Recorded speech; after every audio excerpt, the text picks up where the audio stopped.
Good morning. Good morning. How you doing? Welcome to Deconstructing Christianity. I'm your host, Coach Rans, and welcome to the show today. I know we're starting a little bit late, but y'all gonna be all right. So we are starting when we started, and we started because we started. So I look forward to our discussion today. Hopefully, you guys will be able to come on and we can have some good conversation, little debates here and there. But we shall see. We shall see. You never know. Never know. But that's what we're looking forward to. So today we're going to talk about this God of the Bible being evil, being an evil God. And can somebody prove me wrong? Christians always say that they can prove it to be wrong, that their God is good. And that's the statement all the time, that God is good. But is this God good? That is what we're going to talk about. We're going to talk about the atrocities of this God.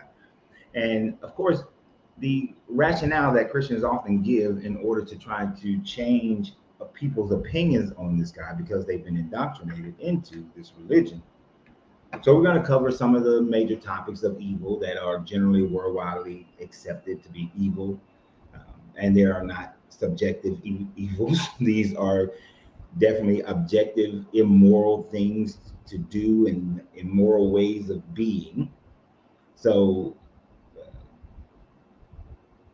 you cannot say in any breath that slavery is moral or that genocide is moral, that killing children is moral. So these are things that do not have any room for subjectivity. These are pure and simple evil things which are all condoned within the Bible, condoned by this God.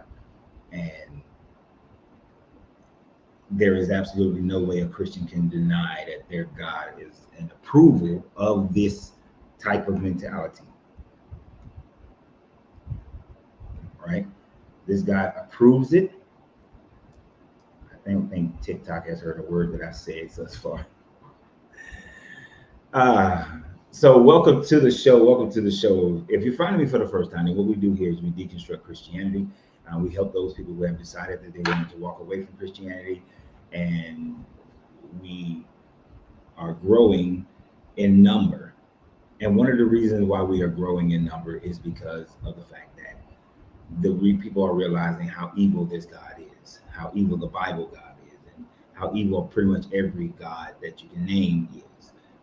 Whether people like it or not, these gods are created by man. They're created by whoever the author of the books are.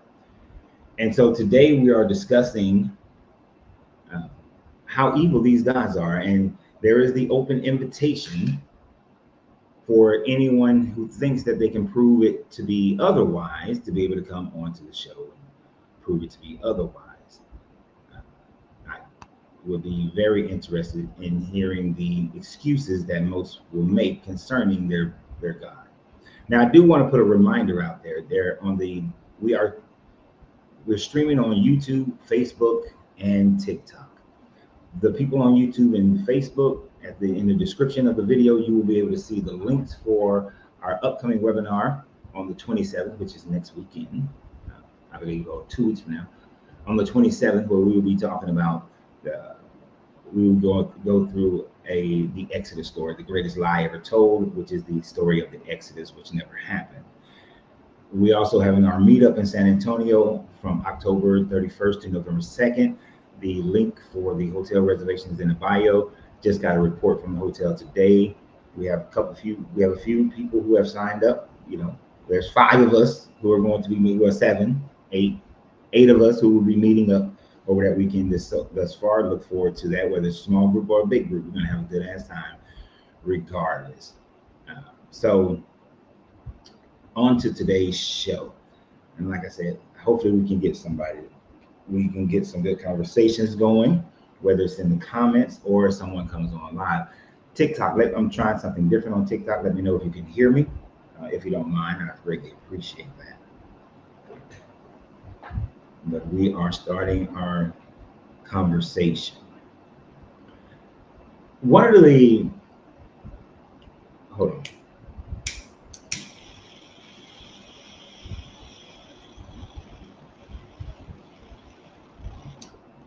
There are a few things within the Bible that are purely evil.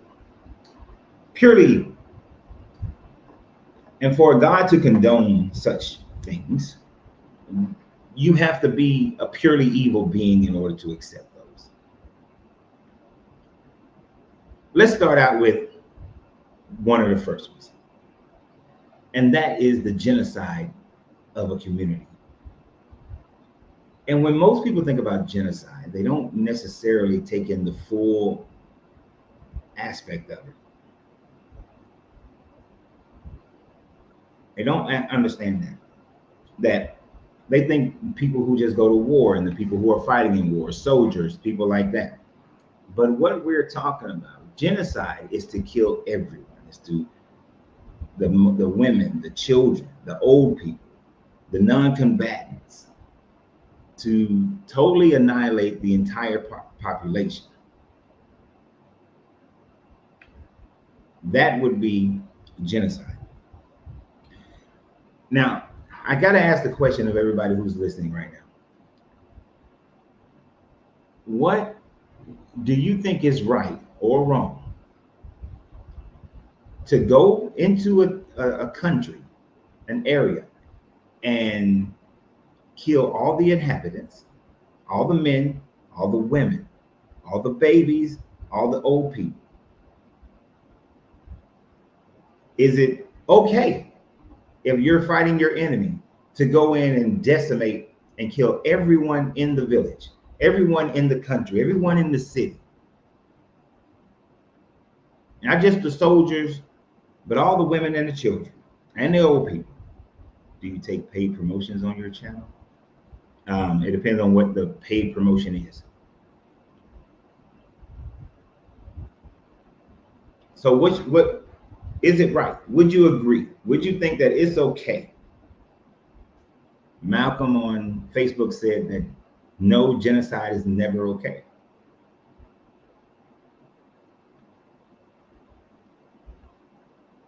Does anybody else have an opinion on that?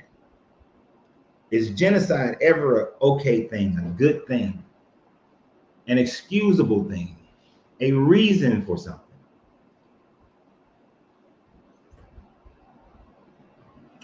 Brian Macon said that that's the European way, kill, kill, kill. No, sir. No, sir, Brian. You're not. I'm not going to let you get away with that. That is not just a European way. That is a way that many cultures from all around the world have explored war, exploited war. If you've ever studied the Shaka Zulu committed genocide on many times, and that was before European intervention. There were times that Genghis Khan, in his early years, was genocidal, and that was before European intervention. The people in the Levant of the Bible that we're talking about right now, they participated in genocide. That was before any European intervention. I am a black man, but I am a fact-based black man. I don't just run off with all the white people eating. So we're not doing that, Brian. We're not spreading false information. It's not the European way. That is the way of this God of this Bible, and it is the way of many gods that people have created over time. Many people have created the ideas that their gods are okay with genocide. Donald says no. Dante says just got here, agreed, and had this debate the other day. Cool. Including newborns. Yes. To genocide is to kill everyone. But Mr. Hunter, you asked, is it including newborns? So if they're 5 years old, is that okay? I would just want to draw that distinction based on the question of you inquiring about including newborns.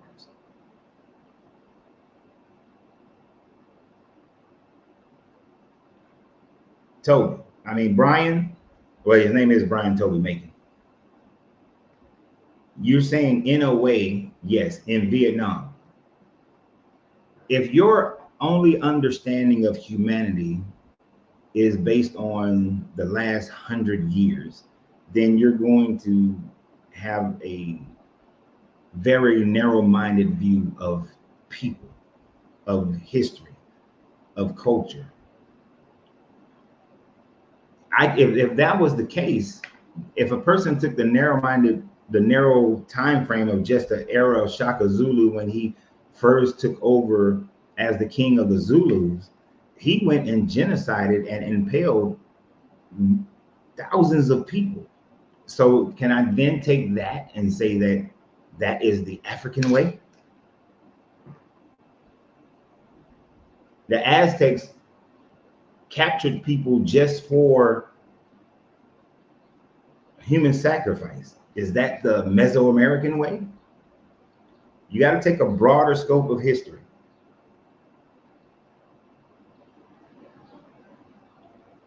Olivia, do you not believe in God then?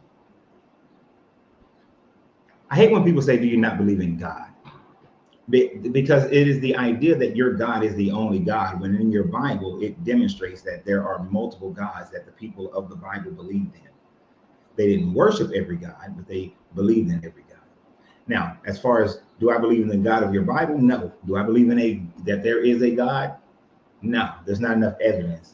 I'm open to the evidence being produced, but until such a time, no.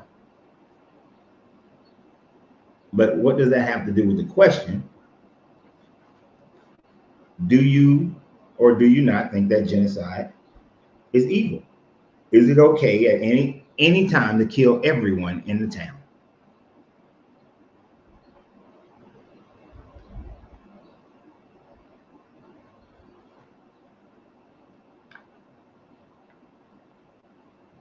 Okay, I see that Brian is just on that.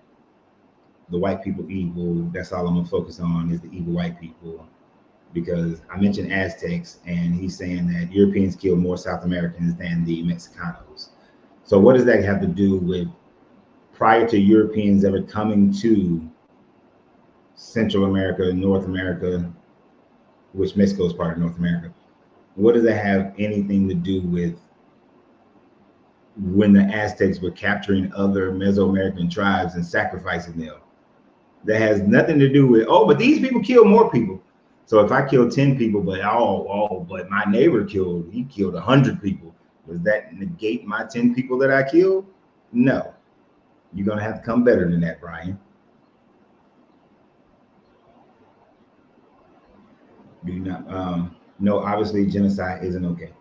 All right, Olivia, genocide isn't okay, but genocide is ordered by your God in multiple occasions.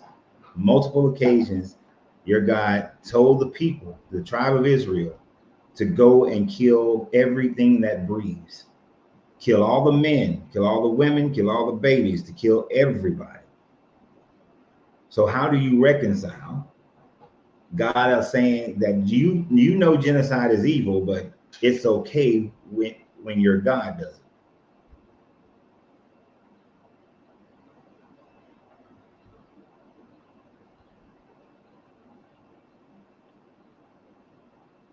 So that doesn't fly.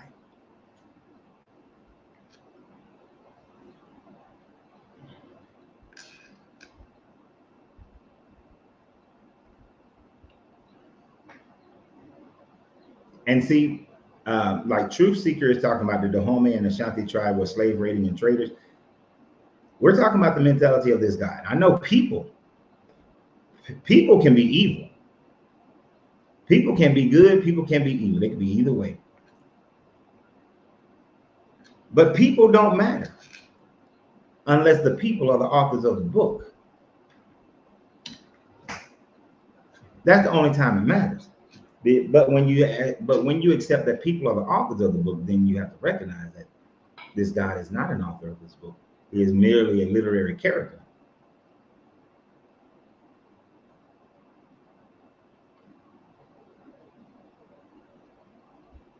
But genocide is evil no matter what, right?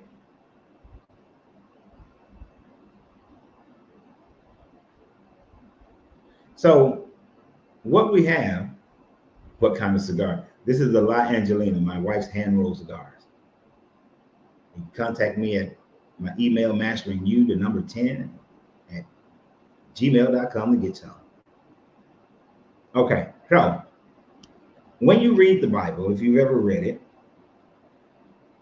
and right now we're talking about genocides, and we're going to talk about other atrocities that this God supports and other mis and ill behavior that this God supports. But when we're talking about genocide, we can first see that when this God had felt regret for making man, when he claimed that all he saw on the earth was evil except for Noah and his family, he, instead of sending Jesus to come down and minister to the people at that time frame, he decided that it would be better to just genocide the people. If you want to come on here, Charles Wood, I'm gonna need you to make a statement, because I don't know what your purpose is. But he decided that he wanted to just kill everybody. Just kill all the men and kill all the women, kill all the babies, kill all the animals except for the ones that I saved on the ark and the birds that can fly and so on and so forth. But let's just kill all the people. Now, isn't it interesting, as if you saw the video that I produced the other day, let me take this off here. If you saw the video I produced the other day, yesterday, matter of fact, I expressed the idea that according to 1 Peter chapter 3, he claims that Jesus went down into the belly of the earth, into Sheol, to Abaddon, and he preached to the prisoners, which would be those who are in Abaddon, according to their cosmology at the time frame. And that he specifically was preaching to those who died in the flood. So the question has to be asked, if this God's intention for the people who were living during the time frame of Noah, that he was going to send Jesus into Abaddon to preach to them, well, why in the hell didn't he just send Jesus at the time frame of Noah to preach to the people? Why wasn't the Jesus story told then? I mean, if the Jesus story was done at that time frame, we could have avoided so many other atrocities of genocide that this God commits to. But no, instead, he floods everybody, kills all the babies, according to his story. Kill all the babies, according to his story. So it's not like that's the last time. It's not like that's the last time. When you get to the Exodus story, this guy commits infanticide. And for those who don't know what infanticide, that is just when you're killing all the infants. So what is the last punishment, the last plague in Egypt, according to the story? Now we know that if you're going to join me on the 27th, that this whole Exodus story did not happen. And I will show you the impossibilities of it, as well as the non-scientific aspects of it and the zero archaeological evidence. But according to the story, infanticide was committed by this God, that he sent the spirit into every household throughout the land of Egypt. He doesn't just say in Cairo or in Goshen. So you got people who were down in modern day Karnak, in that area that was part of Egypt at the time. And they had already suffered all these other horrible things, and they had no idea what the hell was going on. But all of a sudden, bam, the first child, the first born of every family just dies. And they had no idea what was happening.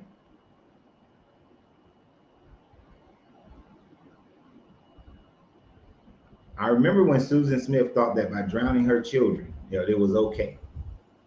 And that was just so that she can be with that man. That's how this Bible does the mind of these people.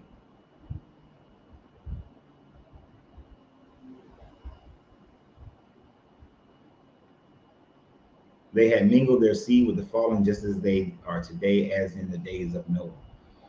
Okay, so you are mixing theology left and right with that statement, Ramona.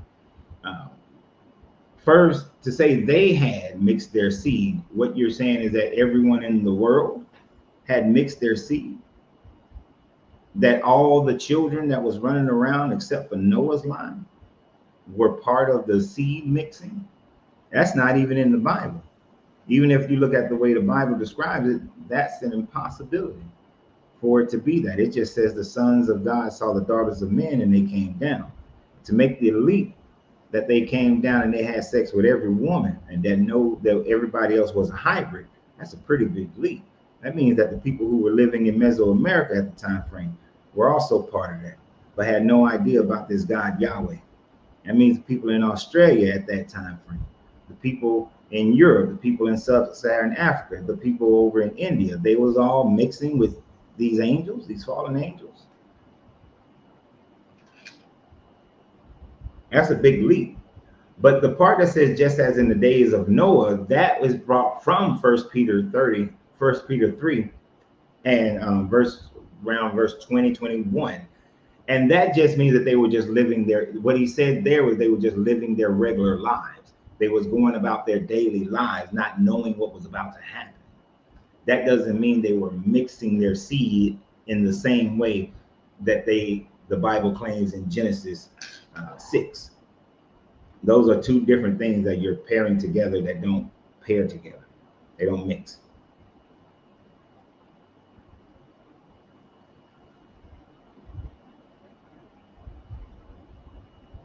So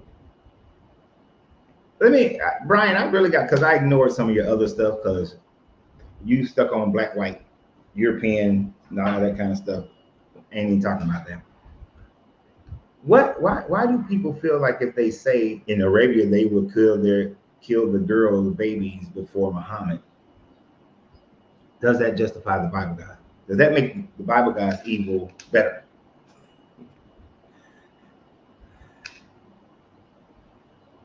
When you're talking about, when people, it kills me when people, when you're talking about their God, they want to go off and talk about some other God as if that makes their God better.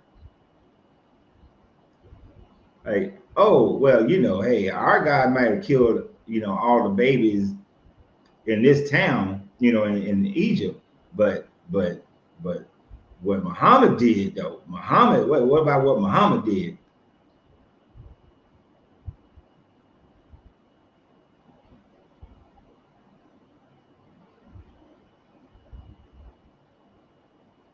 And so we got this God in Egypt killing all the firstborn of all the babies.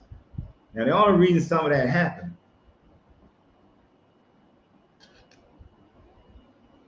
is because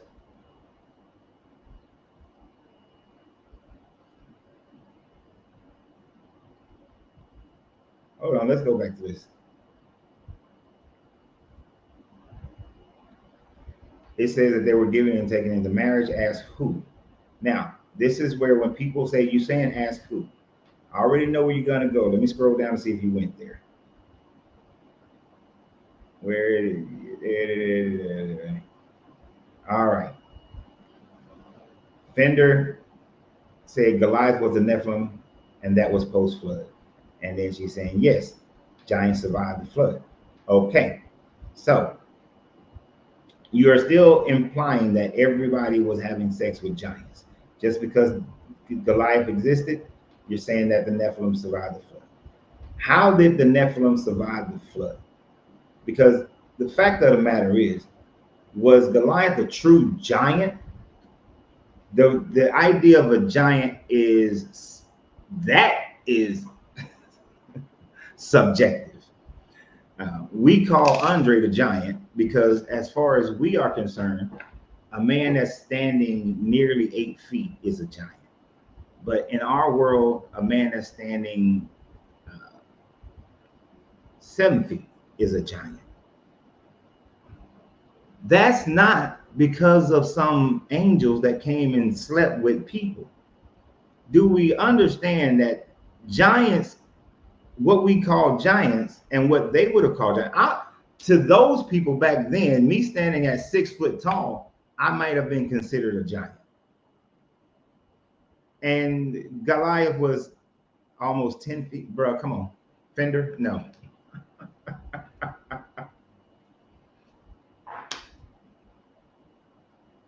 Even if you look at, so the way the Goliath height is expressed in two different ways in the Bible. In one way version of it, his height, he would have been about, I think it's 6'8" or something like that, 6'8", 6'9". And in the other version of using another type of measuring, he would have been 9 foot, like 9 feet. So now here's what we do know. No human body can be more than 8 feet and remain healthy and be able to walk. I did a whole video about how people who suffer from gigantism, that their bodies, their skeletal system cannot sustain it. The 3 cube law would not allow for any humanoid to have ever existed on this planet to be more than 8 foot tall without having bone problems, bone density issues, the inability to live past a certain age because their bodies just can't handle it. Let me definitively say, there has never been any humanoid 14 feet, 30 feet giants. There's never been any proof of these giants. Y'all, you've seen pictures that people have made. All these pictures have been proven to be Photoshopped. None of them were real.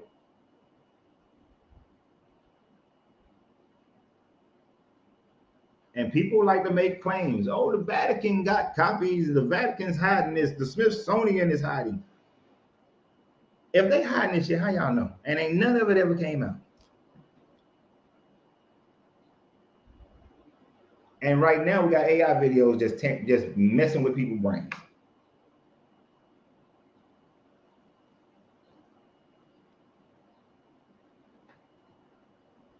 If like I was a big wrestling fan. Once Andre the Giant, after he passed by 30, his body was broken.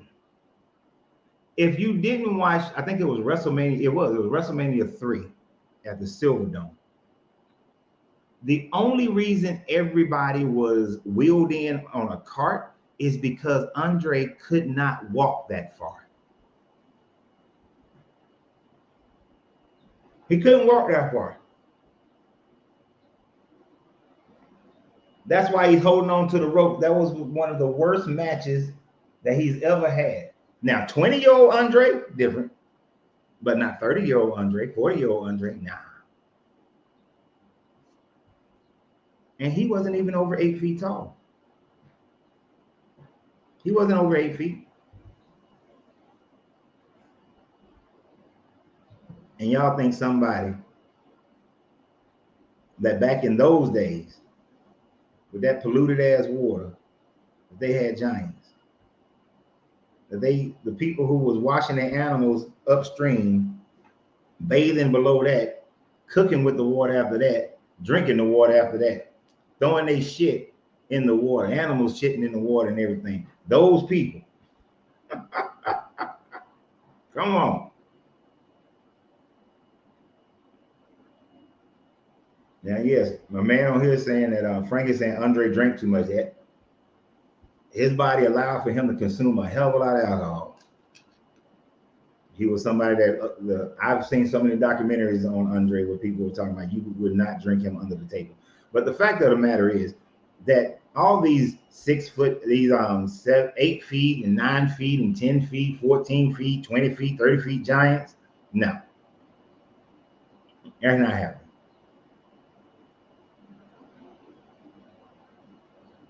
Now, Big Show would be considered a giant, but is his daddy an angel?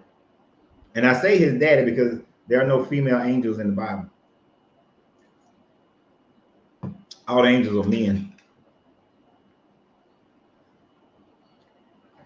But there are no angels.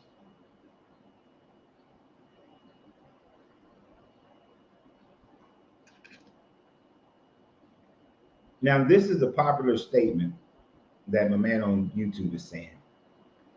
The giant theory is reaching. Exactly. What about the theory of Cain's seed being intermingled with Seth's seed, which causes God to repent?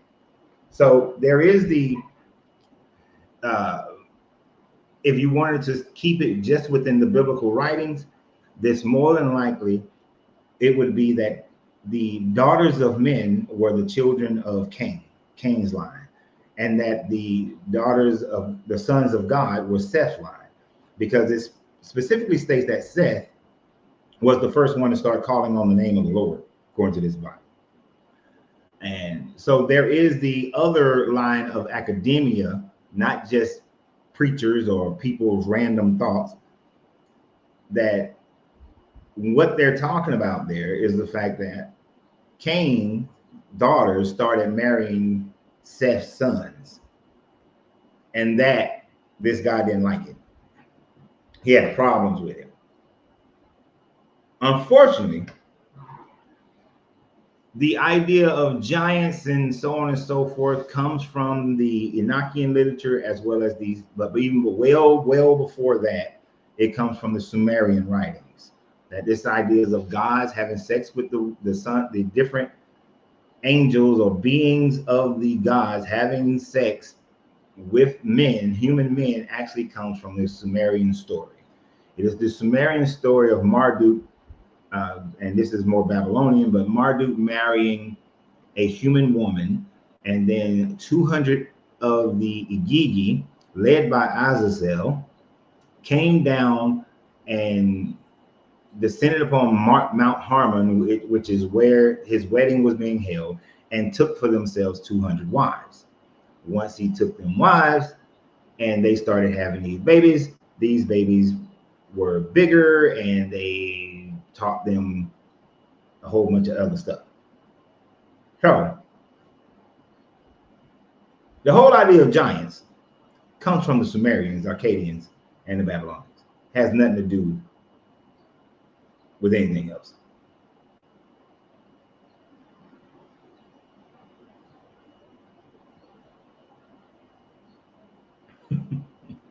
And that's a good statement, Crystal. Angels are described in the Bible with having giant circles of eyeballs. How does that work to impregnate women? You know, they describe them more in human form too in certain parts of it. So I'm gonna give them that part. What about the African Ethiopian Bible? What about it? It's a Bible that was created no earlier than 330 CE, based on the teachings of Frumentius out of the church, out of the church out of Alexandria, Egypt. And it was before the Romans canonized their version, so they have the other. And it is not the oldest Bible. The Eastern Orthodox made their canon in 301 CE, so their Bible would be older. But there is still a copy of coming with it. It still has the Septuagint, which is older. So no. One of the oldest, most complete versions that we still have that is in the 15th century, sure. But there are still many lexicons that are older than that.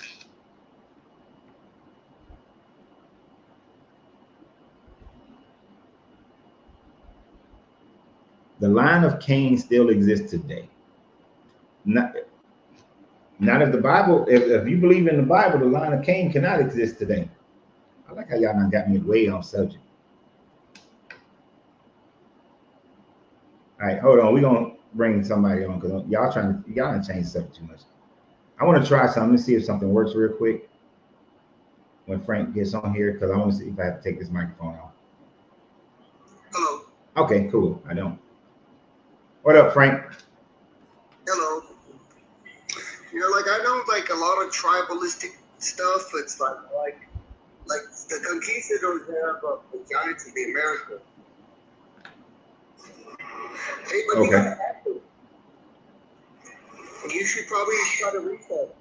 I should probably try to what? Restart. Restart. Because you gotta echo. Oh, I know why I got the echo. I was testing something. Hold on. Okay. All right, go ahead. Hello. Okay, like tribes of the Bible, the Spanish conquistadors have paperwork of the giants of the Americas. Like tribal people have the tribe of the Hopi that talk about the red-haired cannibalistic giants of Nevada.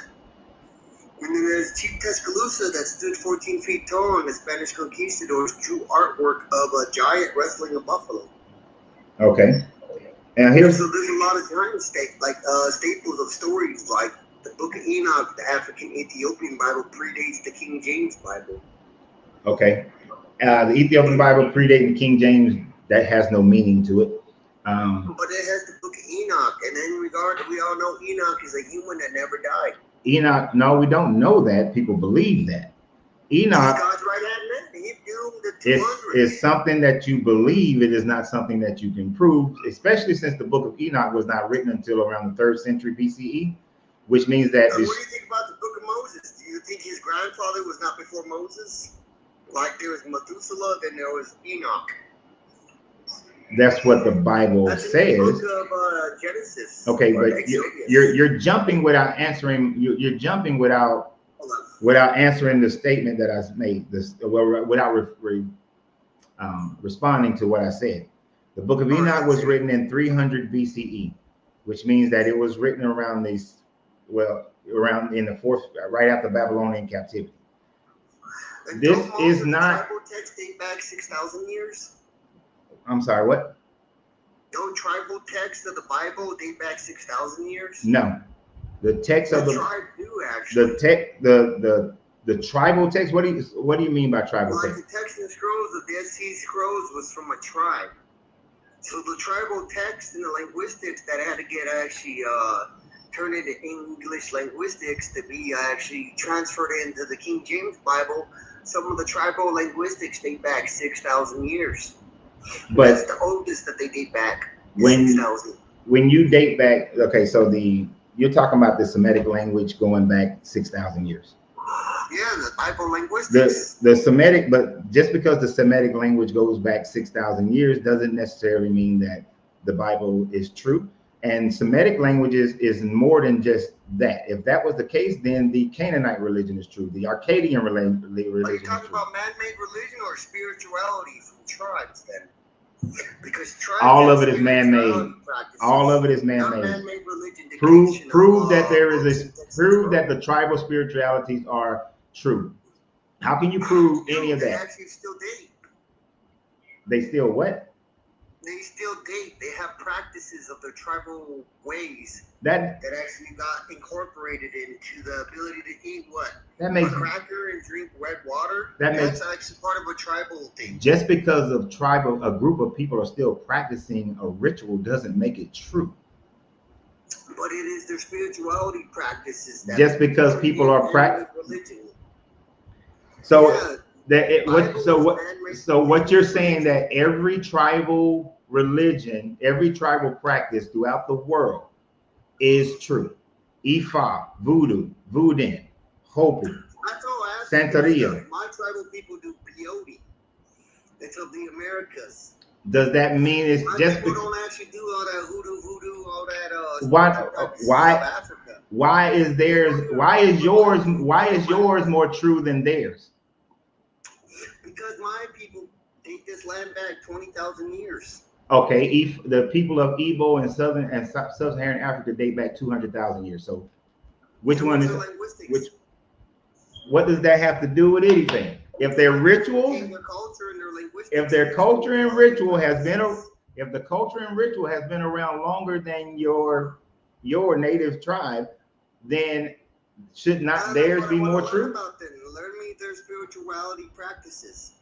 Do you think they followed the Bible 200,000 years ago? Do you think they followed man-made religion back to? Do you think that your native in the Americas was following the Bible? Practices date back 20,000. And were they following the Bible? No, but there are 2 tribes in the Book of Revelations that pertain to the tribes of the Americas. But there's almost over. There is absolute. Let me say. United States alone. Look, what's your name, Frank? Frank. Yeah, I'm a Hispanic immigrant. Frank. As well, mixed with a mom that's full-blooded native. Frank. Yes.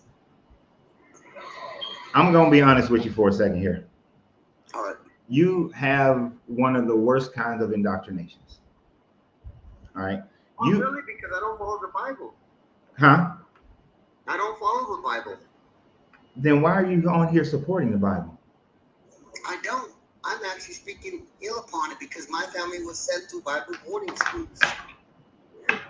I still have my spirituality practices of my home chunk, Wisconsin people of the Great Lakes. The start of the Mississippi, I do peyote eating. That's my spirituality practice. Okay, I'm gonna take the fall for it. I'm gonna take the fall for it. I'm gonna say that I must have misunderstood what you were saying, because it sounded to me like you were supporting the Bible. No, I was just trying to clarify why you think the Bible is so big upon the earth when all these tribes have their own spirituality practices like mine. Even though my family was sent through a Bible boarding school, my aunts and uncles and my mom, they were sent through Bible boarding schools, but they retained their linguistics of the tribal spirituality practices. Okay, the reason why the Bible is so big is because it came behind guns and swords and Spanish conquistadors pushed the Catholic religion, and European immigrants put the Christian religion.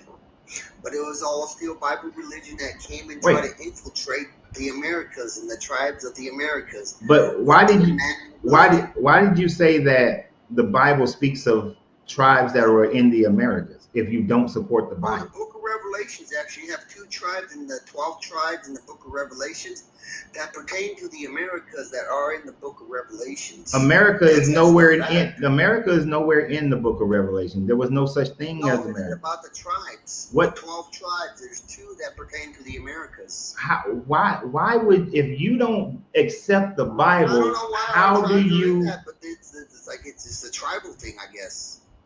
What tribes? What tribes? 12 tribes, and there are actually 2 that pertain to the Americas. Which 2?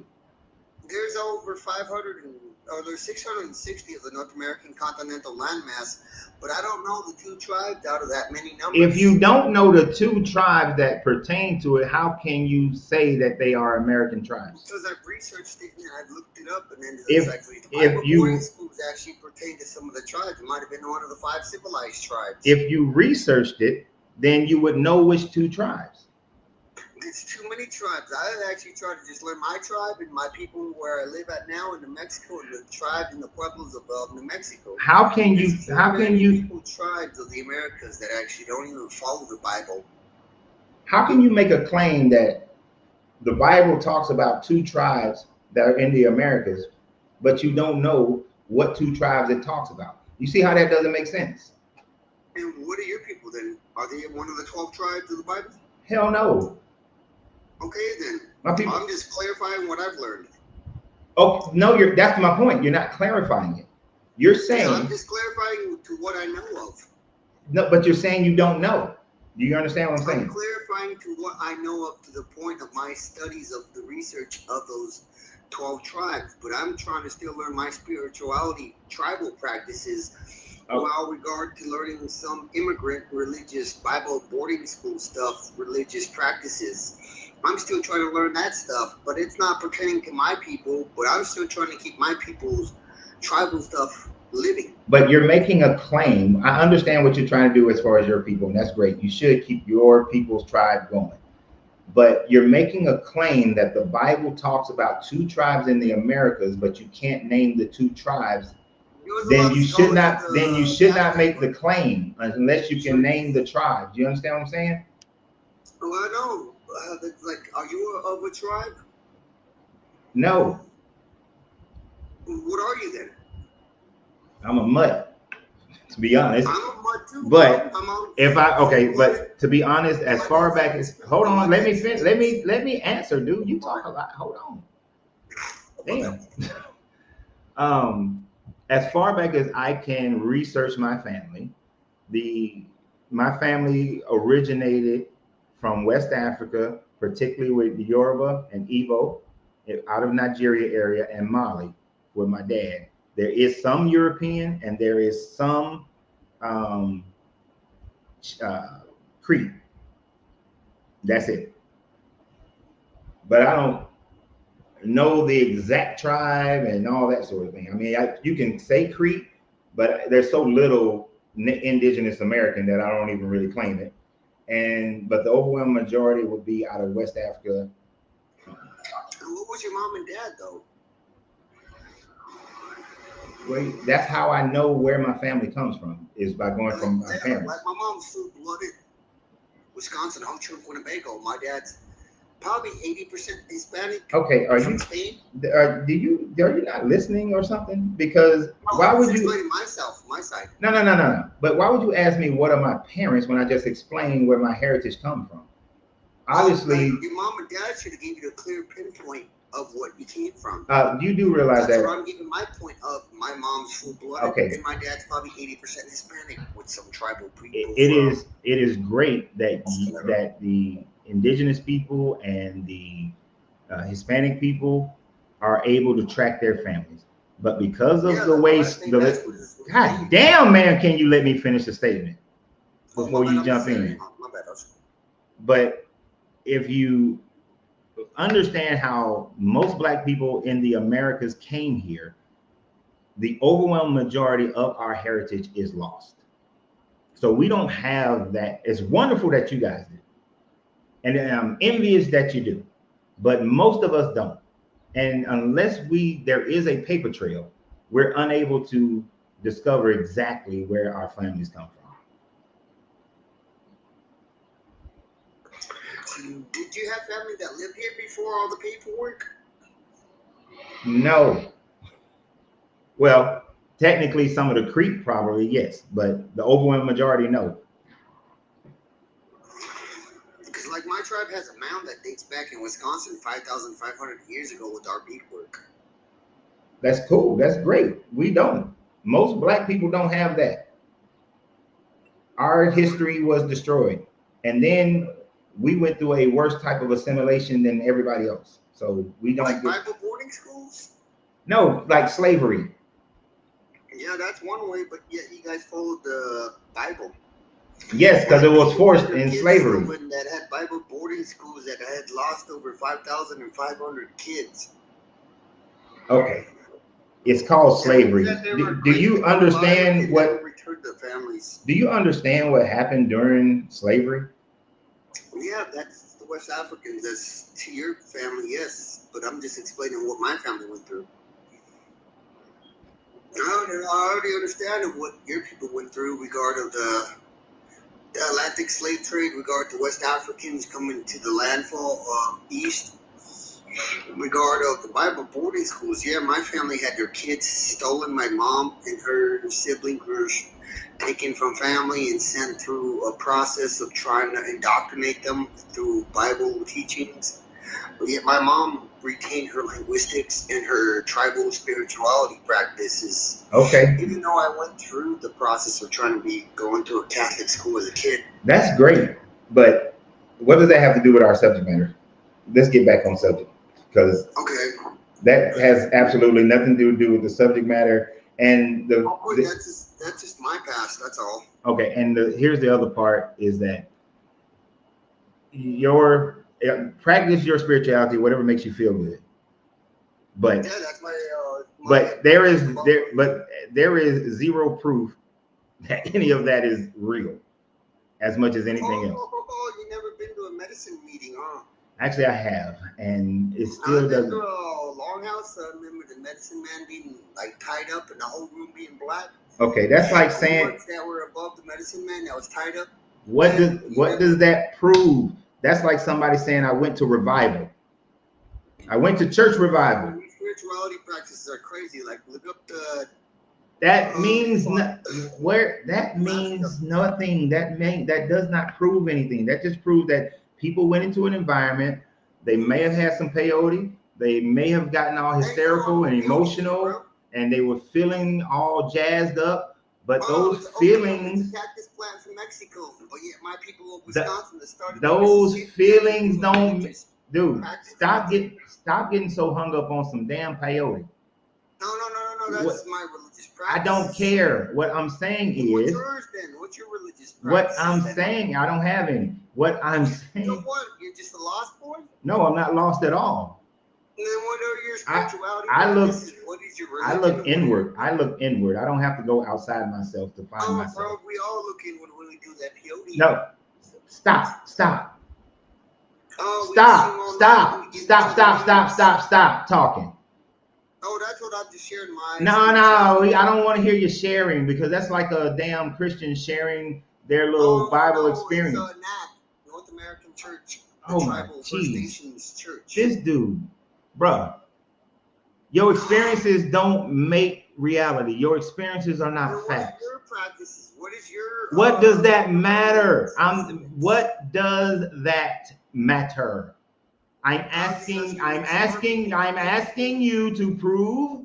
What does your peyote experiences, your longhouse experiences, how does that does not prove your deities or spirits exist? Quest, bro. It doesn't prove, yeah. It's called the vision quest, homie. It gives you the ability to find your inner self. I don't deal with people who just sit up here and just keep saying shit. No, because it's like the smoke. Bye. You know, I realize that I'm too damn nice. In the past, I've been too nice on these things with people and letting them go on and on about some bullshit. You know, if you can't just answer the damn questions and you got to go into your experience and my peyote and the longhouse and we go on vision quest and all this kind of stuff, you sound like a Christian. You're no different than a damn Christian. And talking about your family, this and your family, I don't care about your family. Your family history ain't got nothing to do with this evil ass God. It ain't got nothing to do with these fake ass spirits that people claiming are wandering around. That you got these spirits that's coming into my life, and these spirits watching over my shoulder, and these spirits making me do evil things. You know? And then try to push it back on me. What's your family? What's your spirituality? That ain't got shit to do with yours. So why the hell are you asking? I'm asking you very specific questions, and they can't answer the question. That's why these religious people, and even them damn so spiritual people, they are so dishonest when it comes to actually talking about their stuff. Unless you automatically believe what they believe in, then they just jump off. Goodness. One day, we're going to have an honest Christian, y'all. One day, we're going to have an honest spiritual person. We're going to have an honest one. One of these days. One of these days, we're going to have an honest. Yes, I kicked you off, Frank, because you weren't honestly having a conversation.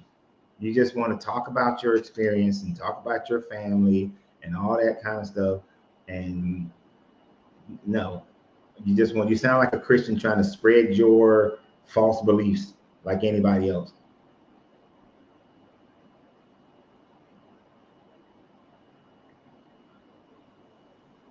And Carla, please don't write in all caps.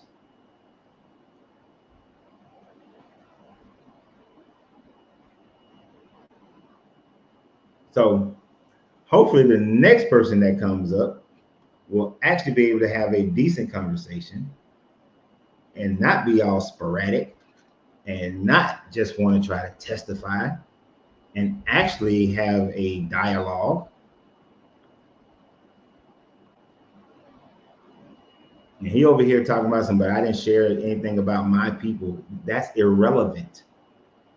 That's another trick that they try to do that they learn from their God, I guess, is that they try to bring up irrelevant things to move the conversation so that they don't have to answer what you're talking about, right?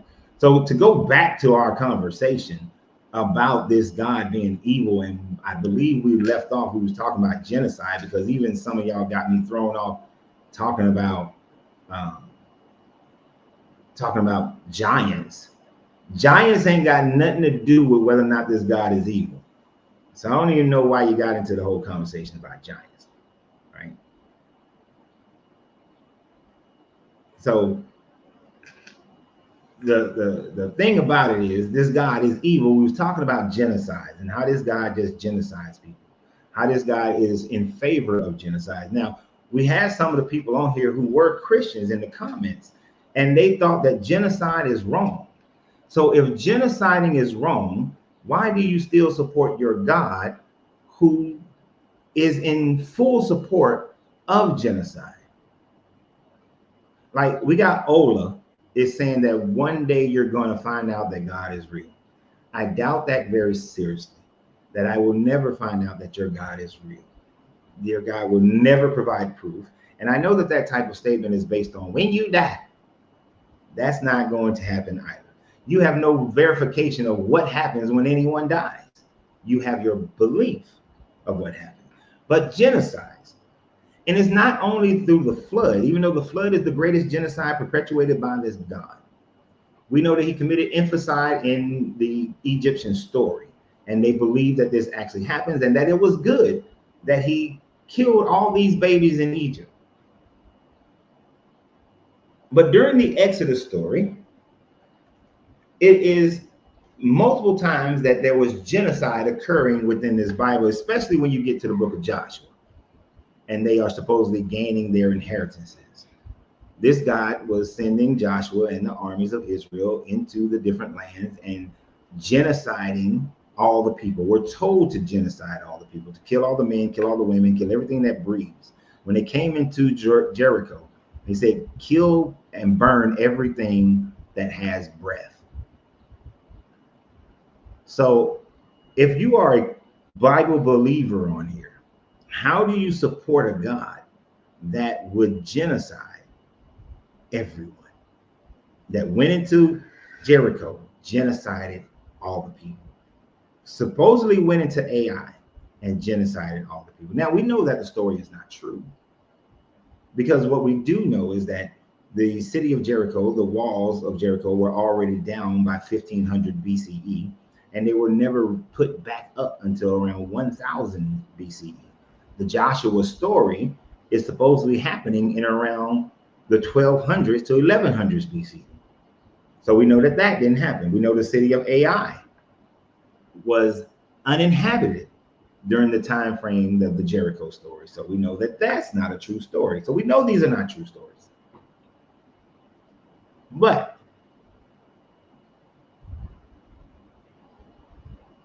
they claim that they genocided the entire population of Jericho and Ai, and then further went and genocided other cities.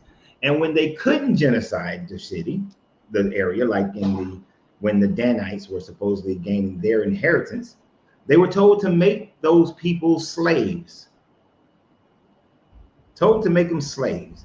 And then told them that the people of the nations around them would be their slaves as well.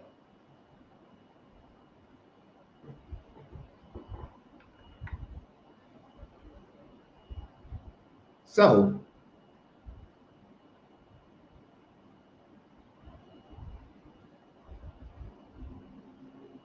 this book, this God, has demonstrated that he's in favor of genocide.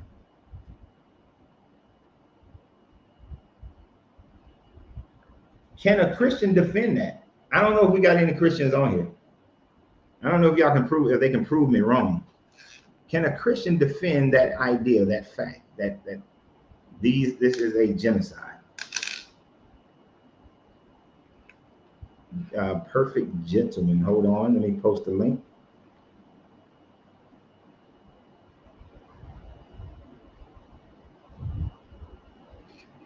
There you go. Links posted.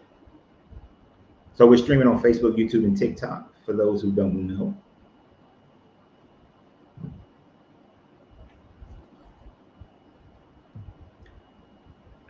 But according to all of this,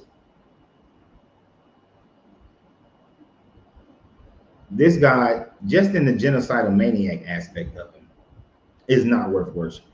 We haven't even gotten into slavery. We haven't even gotten into the treatment of women, the treatment of children. treatment of other nations.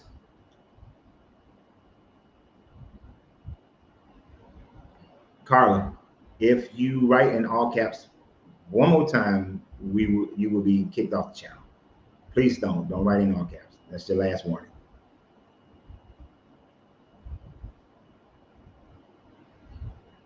And I'm not concerned about mocking a fictional character.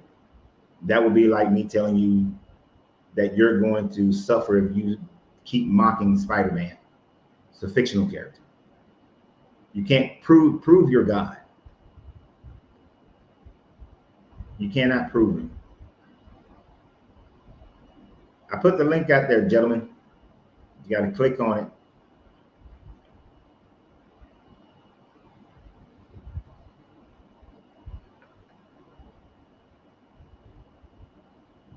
What is this statement? When it comes to killing in the Bible, it's talking about the right of white people, as they say, their God-given right. The only things in here that pertains to the lives of black people is sin and how it's to be. The Bible is not written for black or white people in the sense of black and white people, and especially in colonial times.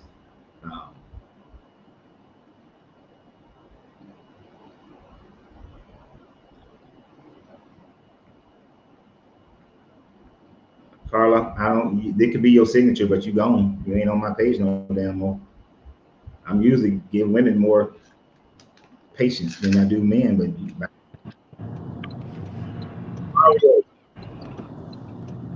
What's up, Coach? You can hear me? I got you. Okay, I'm in the car, man. So if it's a little noise, I apologize. You all right? How you doing today, man? Pretty good, pretty good. How you doing? Good, man. I just called probably continue our conversation a little bit from where we got so far. Okay, you're gonna have to refresh my memory. It's okay. It's okay. So we spoke last week. I usually call on Mondays, but we spoke about I was viewing the Bible from a perspective of alchemy, of teaching alchemy, not necessarily historical. And I was saying that I did find some things that I feel up line up with the truths of alchemy. And you were saying you see some of those points, but you don't feel that we need to necessarily go through one book or any other, which I agree with. That we can find those steps within many different places, and maybe even a clearer description in other places. But that Right. was my point. That I don't think it's a history book or a book that's meant to teach who were the chosen people and this is going to happen in the future. I think it's specifically like mathematical or alchemical. You think the Bible is mathematical and alchemical? Say that again. You say you think the Bible is mathematical, alchemical, and not? Yes, I do. I do.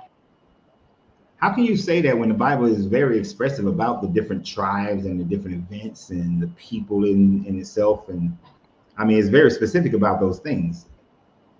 Are you saying that like the flood was a mathematical equation? Well, not. I guess not saying it from that perspective, but I think it's like I guess what I'll say is I think it's more metaphorical than to be literal. Why? Like for example, the kingdom of heaven is something that's within you. Okay, that's metaphorical. Yes. But Or for example, the Exodus story. the story of Exodus, like far as For as him, Moses and yeah. well, I mean, if I'm looking at that story from uh a historical standpoint, it's just to me, it's just a story. It doesn't really have very much significance. But when I look at it, I mean, I guess I'll say when I relate what I'm saying is, for example, when I look at Still there? Mario? See what happens when you be driving and trying to be on the thing? You be losing that signal.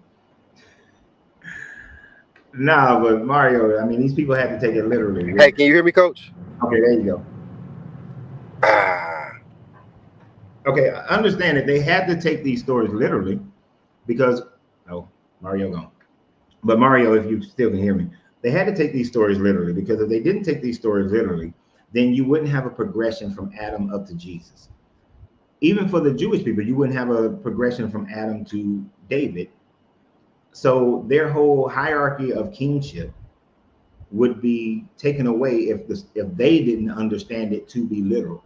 So it is not for us to take it and flip it and make it metaphorical. Hey, my bad, coach. I got a phone call had came through. Nah, it's just your cheap phone. It's all right. All right, but I was saying that with the story of Moses, I guess I would point out aspects like when he threw the staff down and it turned Mhm. into a snake, and him and Pharaoh had that situation, or I would even say the parting of the sea. I think that the story is there to show that I guess a man has to have his heart within a certain position. You're gonna sin, you're gonna fall victim to your flesh, whatever it is. But I think the overall story through all the prophets is basically saying having your heart tuned to a place where you are hearing from that higher source. If you relate it back to the book The Alchemist, how he said hearing from your heart and being in tune with your heart and listening to your heart. Now you might say that some of the things that they were doing were not moral or whatever the case is, but I think that them being men of war, they were I guess I would say they had an alignment in a certain aspect or perspective of life that all of us have evolved over time. Okay, I get what you're saying, Okay. and that's why I said that I can see how some of the writings in the Bible can be looked upon as alchemical uh, and hermetic in their in meaning, and you can get metaphors out of it. But at the Yeah. same time, the people who wrote this book meant for it to be taken literally because it is a description of their ancestry. I agree. But So, one of the things that I mentioned was, well, actually, I would actually push back on a little bit and say that the people who are giving us these books and who are controlling the books are actually not the people that it was written for. It's their opposition. I would say the Bible is controlled by the Roman Catholic Church, and the Romans were the enemies of the Jews. okay, but that doesn't change the fact of their story of Moses, doesn't change their story of Adam, Eve, Well, I think they've altered David. all of it for It control. doesn't change any of that. See, before it became a Roman thing, it was a people of the Levant thing. What does that mean? Say that. We Explain like that for to me. we like to start at the Romans and say, look at all the evils that the Romans have done with this Christianity and with this Bible. But we have to remember that the Old Testament writings were written before the Romans ever came into power over the Hebrew people. And these stories were crafted while under the rule of other people and for a very short time under their own rule. And it was crafted for them, those people. And the same stories that they wrote is in the Bible. So we can't put it all on the Romans.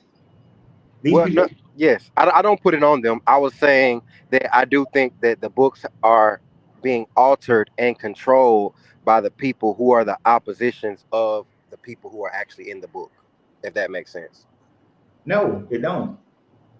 Well, I mean, It makes sense. It makes sense on a conspiracy theory. On if there was a conspiracy theory channel, that I would run with that all day. But because it's fake, it's facts and critical thinking, that doesn't work because you would you would have to be able to demonstrate how it's been changed from what I the, can't. I'll give a demonstration. the Hebrew I'll give. people I'll wrote. give my what I would consider my evidence. You can hear Okay, me?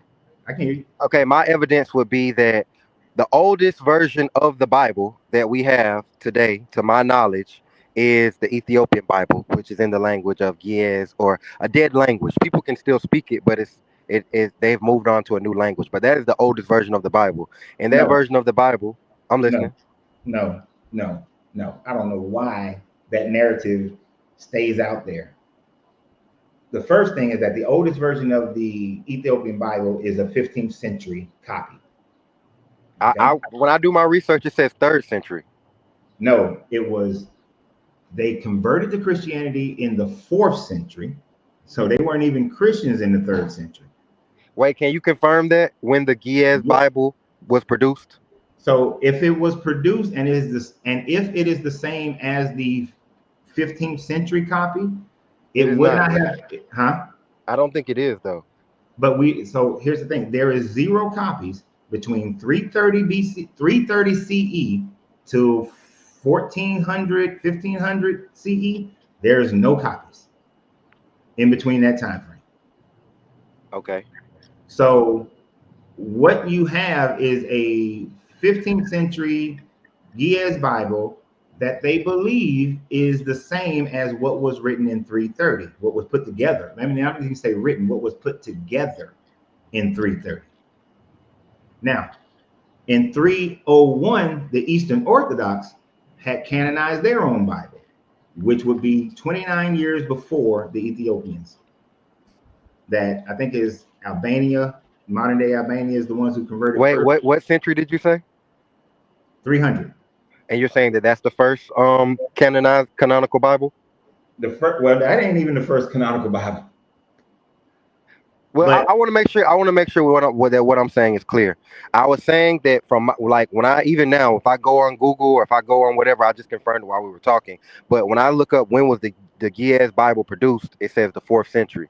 So even if there was one produced in the 3rd century, I would say I was saying it's one of the earliest. But that wasn't even my point timeline. My point was that that Bible has 88 books in it, and the King James Bible has 66 books in it, meaning a lot of stuff has been removed and altered, and even from the nope, Geneva to the nope, King James, you can find nope. alterations. Well, I mean, you're going to find alterations, yes, but you cannot compare the Ethiopian to the King James or any other European version. And this is why. And hold on for a second. Yes. Now, Smiley, I don't know if are you able to hear us while you was in the studio? Yeah. Oh, you could? I didn't know if you could. That's why I brought you on. But let me talk to Mario first, okay? All right. All right. So the problem with people comparing the Ethiopian and comparing the what effectively is the Roman Bible, Roman canonization of the Bible, is that the Ethiopians in 330 canonized the Bible and had their own version of Christianity that was taught to them by Fermentius, who was a bishop out of Egypt. Yes.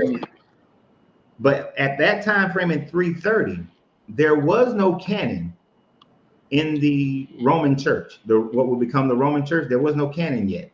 Right. Their canon didn't come until around 369. Yes. Around that time frame.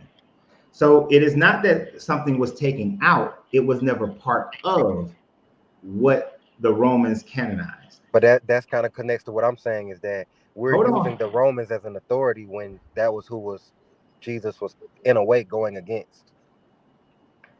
Well, Jesus wasn't really going against them. He was in support of them. He told you to follow the laws of the Romans, that whatever governor, the Bible, where Paul is saying, whatever governor is placed over you, that you should obey them and you should pray for them. He said, give unto Caesar what is Caesar. Well, I mean, I think that's a form of respect, but he still lets it be known that he came for the tribes of Israel or a specific group of people, I'll say. No, he And did say he came from the tribe for the tribe. He did say he came for the lost sheep of Israel. That is true. So he didn't come for everybody.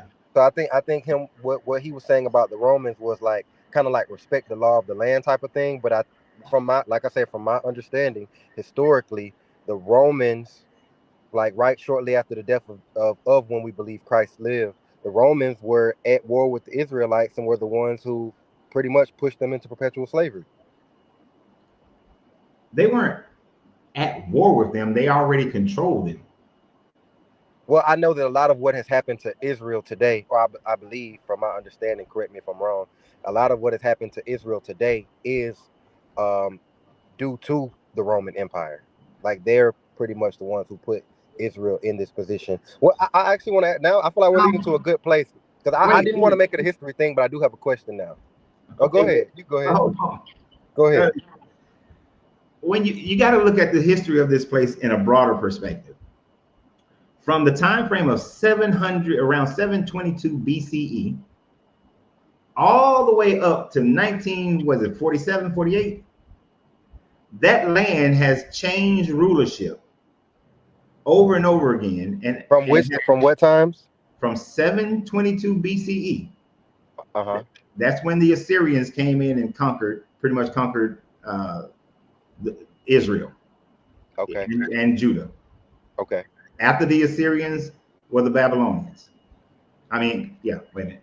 Yeah, after the Assyrians were the Babylonians, and then it was the Persians, and then the Greeks, and then the Romans, and then the Arabs, and then the Ottomans, and then it flip-flopped between different European states, where Europe and the Arabs, and it kept flip-flopping back and forth until Right. 1948. So to say that the Romans, these people been conquered by 5 other groups of people before the Romans ever came into play. You understand what I'm Okay. saying? Yes, I understand. I understand that, but I'm more so speaking on from the time that Jesus brought a word to afterwards. Now I understand you were asking essentially about Exodus and Leviticus and saying should these things not be taken upon from a historical perspective. But I would say even if you wanted to, it's very hard to determine who would be the true Jews of today. Like where are the true Jews? So you don't really no one really gets to take the Bible from a perspective of this is written for us, we're the real Israelites, unless you're a Hebrew Israelite maybe. But outside of that, everyone has to take the Bible pretty much from the perspective of a Gentile. And I think that you also have to pretty much follow the teachings that were left for Jesus. I don't think that people have an understanding to be following Mosaic laws, but I do think the Mosaic laws have even a alchemical base as well, because a lot of stuff is even exchange. If you do this to me, I'm gonna do this to you. If you take this from me, I'm gonna take this from you. Like it still was a balance to it, even though you may consider it a dark way of Yeah, expressing that. it's like on the lowest vibration of hermetics and alchemy. Right. That, That's what I'm kind of saying. and that's why I wouldn't utilize it. That's another reason why you wouldn't utilize it for hermeticism or alchemy, because it's at the bottom of the bucket. Well, You know? I think, and this is what we had discussed last week. I think that the Bible is actually it can be received by anyone at any level. If you're on a low level vibration, you're gonna get the low level practice for it. But if you're on a high level vibration, such as an Isaac Newton or a creative, then you will get a totally different message from reading the Bible. But how And can that's you why get so many people have different interpretations. I'm but listening. how can you get a different interpretation of it or a high vibration of it with genocide, with slavery? Well, I mean, if we're gonna have that conversation, I have to ask you, is I guess life when we talk about life and death, do you view those things as like eternal, like when you die here you feel like your life is over, or do you feel like this is a experience you're going through? I don't know. I have no idea. Nobody has any idea what happens when we leave here. I have a theory that if you elevate your consciousness to a high enough state, Yes. that it may hold together, and then you exist in a different matter plane of existence. But most likely, since most people's vibrational consciousness is mid at best, that it just disseminates and connects to other consciousness that's also disseminated out there, and Okay, possibly the on the all the space all that ain't you. so But there's but no proof of none okay. of it. Okay. Well, I do want to. I'll say we've kind of went on a little side from where I wanted to take the conversation, but I do want to, I guess, like finish this conversation a little bit. So I guess, so from what we're saying, you're asking me about the morality, the killing, the things like that are in there that you feel kind of separate the Bible from actually being connected to a true higher source or a God. Oh, most definitely, yeah, Okay, so yeah. I would ask this. I would ask this. So let's say in today's time, right? We know all the stuff that's going on. Let's say a war does come to America. So whatever nation you can think of, troops land here, and we're at war, and we're in a perpetual state of war for several years. Do you think, under no situation, could you understand God telling you to do something of violence? Like What God level? telling you to display some sort of violence? Do you think God will keep you in a peaceful state throughout that whole thing and just protect you from the evil of humans? Or do you think there Hell could no. be a case where God tells you, no, you're going to have to like draw some blood to get to the other side? I'm gonna say hell no on both of them. First, God ain't gonna be telling me to do nothing, because there is no God to tell me to do anything. All right, that's the first part. The second part is that based on and people may look at this as high or low vibrational. I don't believe in just sacrificing myself. Um, You have a right to defend your agency to breathe. So I am going to respond in kind to whatever violence is coming in my direction. Now, the difference is, according to the God of the Bible, he would say that if I am going into the enemy's encampment and there are women and children in there, that I should kill all of them as well as the people who are actually picking up guns and shooting at me. And that is where a low vibrational state comes into place, is when you say kill these defenseless people. Okay, I understand that. I But mean, now, if it's in your scenario though, it's like I don't know if you're old enough to remember the movie Red Dawn. yes, Red Dog. Yeah. Now, if it's Red Dawn, that's different, because I'm not defending myself against women and children. Correct. I'm defending myself against people who are aggressors towards me. Right. But okay, this Bible is going into other people's town, like they are the Russians in Red Dawn, and they are killing everybody, the women and the children, and hell, even the goats and the sheep. well, I think it's like you said though. I think that these people, like with Moses and the Canaanites and the Midianites and these people, from my understanding, these people had been warring and suppressing their people previously. It wasn't that God was like, "This land looks good for you. These people don't know you. You don't know them. Go kill them. It's your land." It seemed that they already had an on-standing feud where these people had been suppressing them, or there had been a suppression on equal sides. So there was already an ongoing war. You need to read Exodus and Joshua again, because in Exodus and Joshua, they just rolled up on people who didn't even have any connection to them and just started killing them. Okay, and that was something that was like ordained. That was something that this guy said, go and do this. Like the people in Jericho was doing their own, living their own lives, weren't paying attention to the Israelite, weren't no Israelites around. But according to the story, they crossed over the river and killed and burnt the whole city down and killed all the people except for the little prostitute and her family. The people in AI. So I got a question. Do you take all of that to be historical? Do you think there's no metaphorical or metaphysical aspect to that? You think that can only be taken from a historical point of view? That can only be taken from a historical point of view of them creating their own history. Now, did it really happen? No, it didn't really happen. But okay, so you do feel that the Bible is not a historical book, but you feel like if you are trying to receive it from a historical standpoint, it's immoral. Yeah. Okay. So I think in a way we're on the same page, because you're saying it's not a historical book, but you're saying if I try to understand it historically, it's God is immoral. But I'm saying I also don't believe it's a historical book, but I think that if you understand the principles in each scenario, for example, it talks about two sons, one who stayed in the kingdom, one who left the kingdom, and he did whatever he wanted and defiled the king, but when he came back, the king still rejoiced and accepted him. I don't take those things to be like history, or to say Abraham went to the mountain to sacrifice his son. I think someone can take it from that perspective, but you're not really gonna get a lot from it unless you're gonna be able to say like my people are the chosen people, or I'm on the right side of people. But if you're taking it to say, okay, how did these people handle this situation mentally, I feel like you can get a lot more from the book. I don't think that's gonna make everything make sense, but I think you will take a lot more from it when you just kind of look at the principles that are being used, or the path that is trying to put you on, especially with the New Testament. Okay. How do you make them going into Jericho and killing all the people metaphor? Well, I'll say this. I will read that story and I'll come back and give my answer to it. And I'm not saying that all of it is meant to be metaphorical, but I'm saying that if a person picks up the Bible and uses it from that state of mind, like I said, it works for different vibrations. If you're coming from that vibration of an alchemist, a creator, someone who's looking to transform things, then you will find a lot of transformations within the book. Okay, if you pick and choose, you can. Well, I can admit I haven't read everything, but I'll say to all of the things that I've read, I've somewhat been able to find some of what of an understanding for.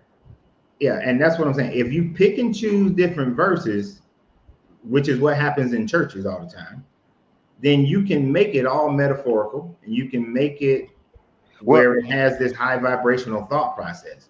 Well, can I give like a clear example of what I'm saying? Because you did ask a question, and I tried to like make sense of that from my perspective, but I want to make a point for kind of how I'm saying. So in alchemy, there are 7 steps, right? Mm-hmm. There are 7 principles in Hermeticism, correct? Yep. The earth was also created in 7 days, right? Nope. But in the book says so. But it's And yeah, created. I'm just speaking from that. But no, So it's in in the there it book. says it was The created in beginning 7 days. is created in 6 days, not 7. Six days. The final day was rest. But Yes. I would say the final day was the day that everything came into the physical. And the first day you had nothing, you had void, you had chaos. God created light. God created separated the light from the darkness. Same way you do with the water. God, like each step is relatable to a step of alchemy. So that's more so how I'm saying. I haven't got deep into it enough to relate everything back, but I find that with the teachings of Jesus are mainly about transformation, mainly about the renewing of the mind, mainly about the kingdom of heaven within. And as far as connecting it to the Old Testament, I haven't read enough to fully do that, but I'm just sharing my perspective on where I am so far. I still have much to learn.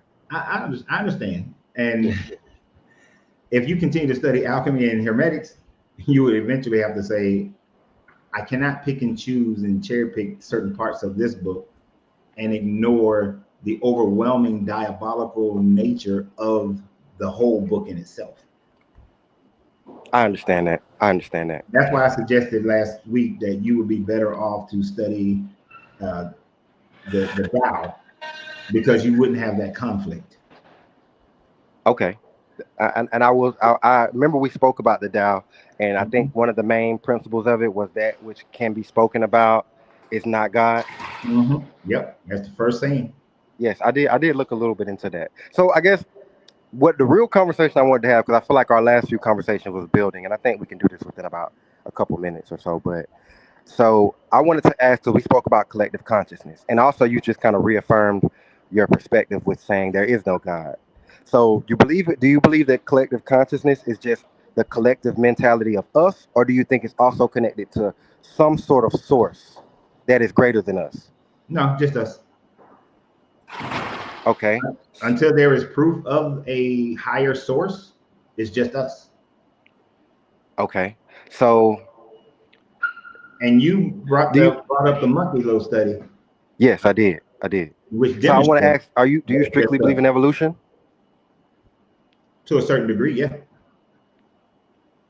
So you Yeah, think that like we've been here? You think we've been here millions of years, humans, not as Homo sapiens, no. hundreds of thousands? We, yeah, few 100,000 years as Homo sapiens, and the process of evolution, which is really just adaptation. Yes. So that's why I see evolution is a too strong of a word for me. Okay. Adaptation is a better version, understanding that we came into being as Homo sapiens through adaptations of the changing environments that the Earth has gone through over millions of years. Okay. So you think that our higher level creations, right? You think that, and I mean things like the smartphone, the degree of technology we've reached, weaponry, these things. You think these things are purely of our own doing?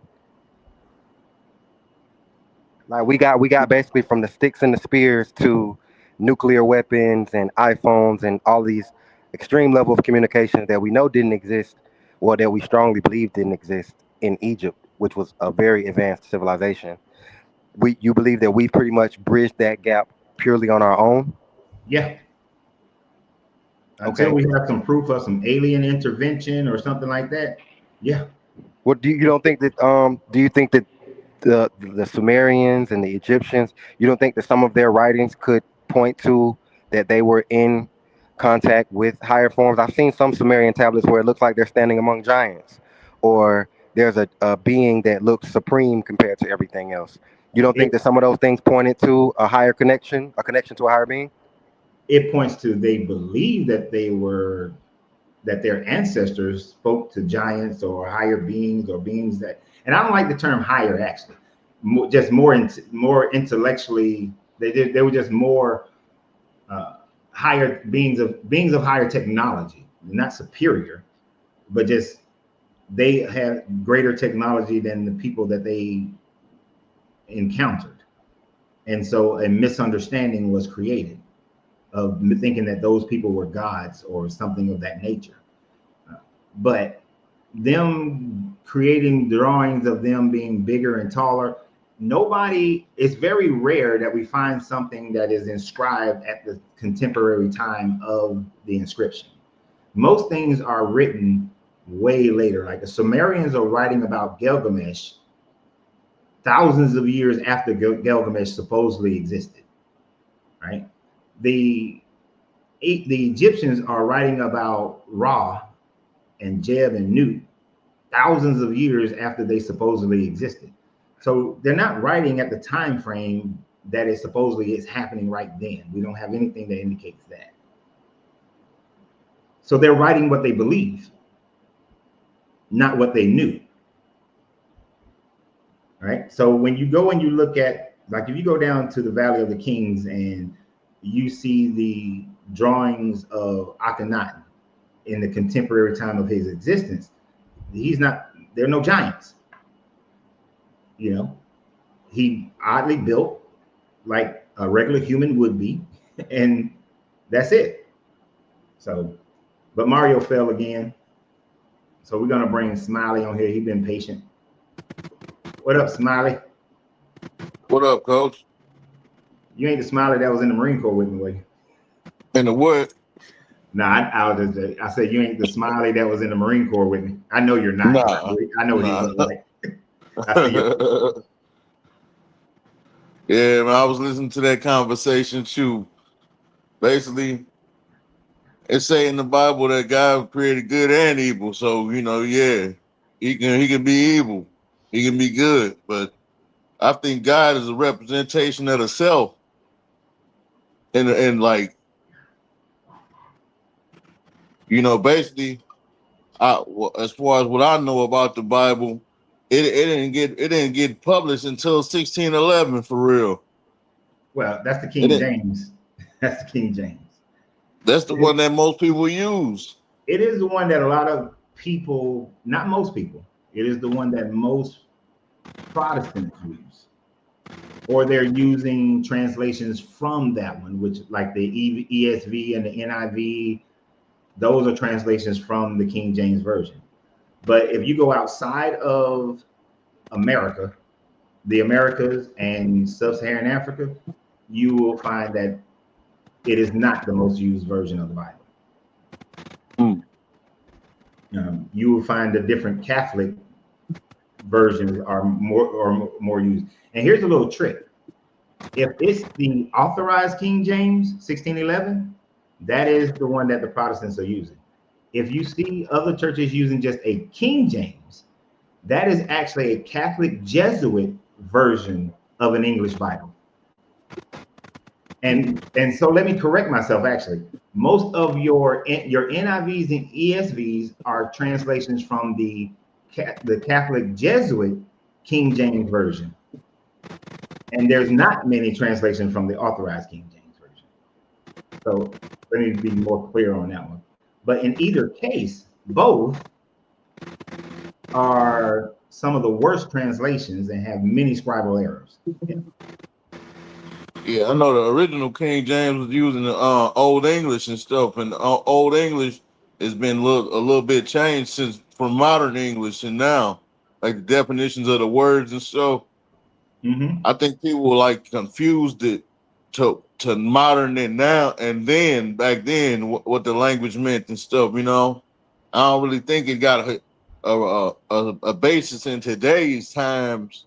I think it's like what was happening around their era and stuff. When they created it, Yeah, I mean, like King James has certain rules that the Bible had to be when they was doing the translation. He had certain rules that they had to follow. He didn't participate in the translation himself, but he had rules based on it. And if it didn't fit his narrative, it had to fit his narrative of what he wanted. But there are plenty of codexes that was written or translated long before King James, whether it's the Geneva Bible or the Tinsdale, the Gutenberg, the Codex Sinaiticus, I keep saying Valentinus, but it's not the Valentinus. It starts with a V, and I keep saying it wrong, so I keep getting what it is. But there were many different. But basically, there were plenty of different translations prior to that. And King James only used like the Tinsdale and the Zurich Bible was the primary one that he used, and that Zurich Bible was a poor translation from the Latin and the Greek versions. I ain't know that many versions of the Bible. Oh yeah, there's tons of them. And I mean, before the King James, anyway, you know. That's because America was primarily colonized by Protestants initially. And those Protestant versions, so the Protestant version is what most people in the Americas are going to know about. But when you go outside, you start seeing that, oh no, that's not what they go with. I was looking at the Hebrew calendar, comparing it to the Julian day and stuff, the Julian calendar, and I was looking up the Julian day. It say 6,780 is the year for the Julian day, and it say 5784. What you think about that? Like they taking time? Oh, it's kind of like, so they are in their year 6,700 and whatever, because they are dating it back based on how they calculate all the begattings. Like when you go through Chronicles and it said this person begat that person, and they were this is how old they were when they had this person, and then their father was X number of years old when he was born, and so on and so forth. And they track that all the way back to Adam. So they estimate the time frame of Adam would have been 6,700 and some years ago. And so that's all that is. It's the dating based on from when they say that when they believe Adam was created till today. So it's not a big difference in the Julian calendar. It's the same way the Chinese calendar, I think they're in year 5,000 something. But like the Ethiopian calendar is like 7 years younger. You basically saying they started the first date on the calendar based off of when they first started recording history. Well, something like that. They weren't recording the history 6,700 some odd years ago. At least the Hebrew people were not. But based on what they wrote in Chronicles, as far as their beliefs in who existed, they kind of retrofitted it to make that work. Yeah, because I used the Google, right, and it popped up that they came out like 1200. Dang, I forgot what it was. I think it was CE. 12. Who was 1200 CE? I think it was like 1200 when they start writing and stuff. 1200 BC.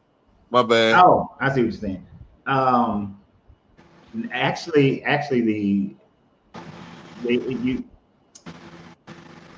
it was in 1200 BCE. The stories were still word of mouth, right? Because in around 1200 BCE is when the Israelites actually first started as a tribe.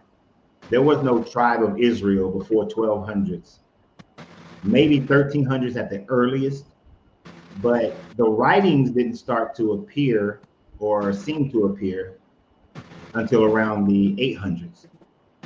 And then they started being redone in the 700s and 600s, and then they continued to be redone up until around 100, 120, something like that, 130 BCE. But some of the books weren't even in existence.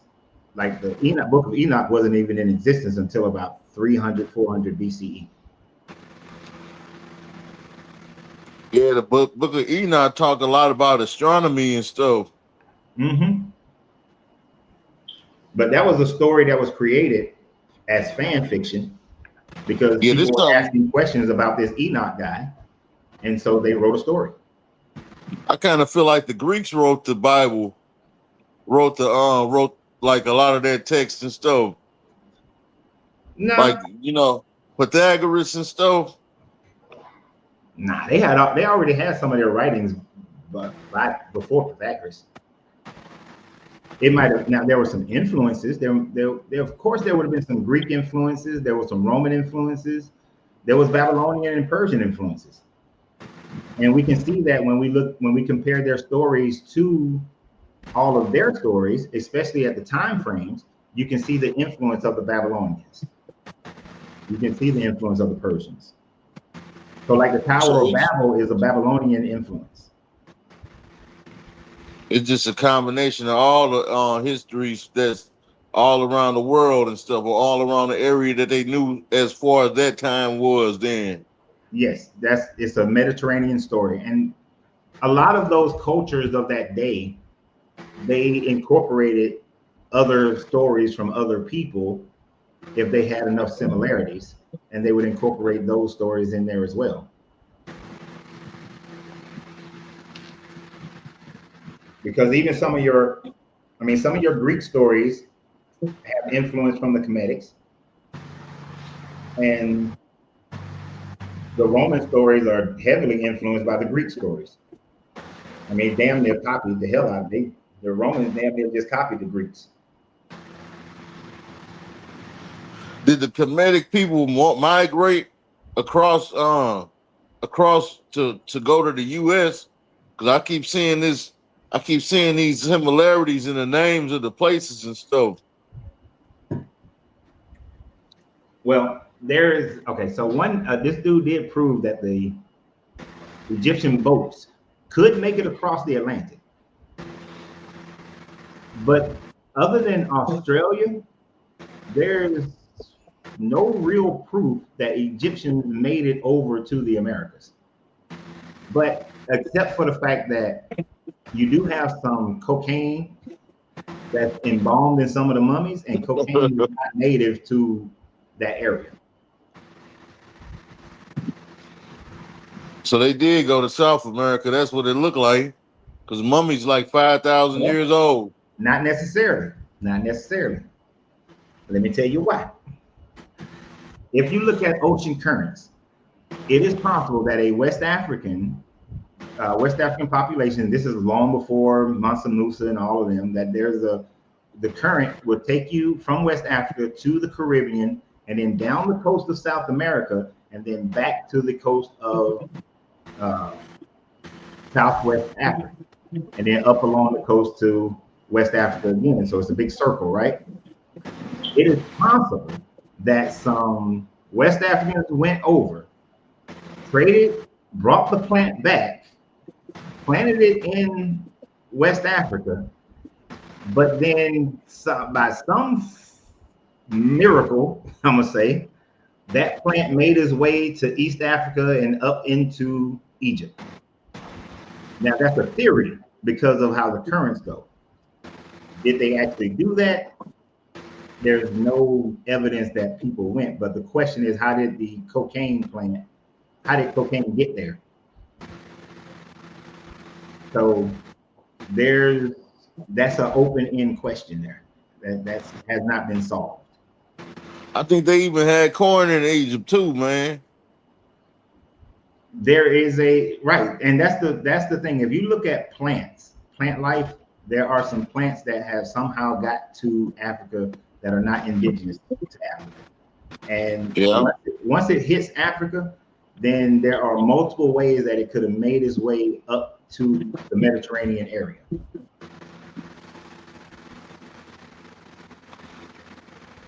So we just don't know those parts. But people have taken the little bit of information and just created an entire thought process and claim it to be facts.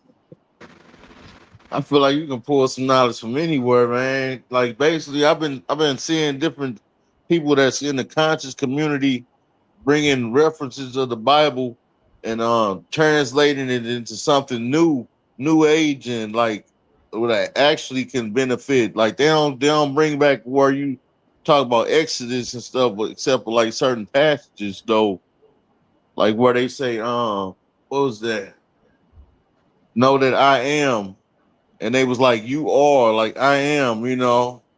Yeah, like the people who they put the comma in there, and then Yeah, so this is what happens. This is how religion works in that format, and you can look at any religion and you'll see this.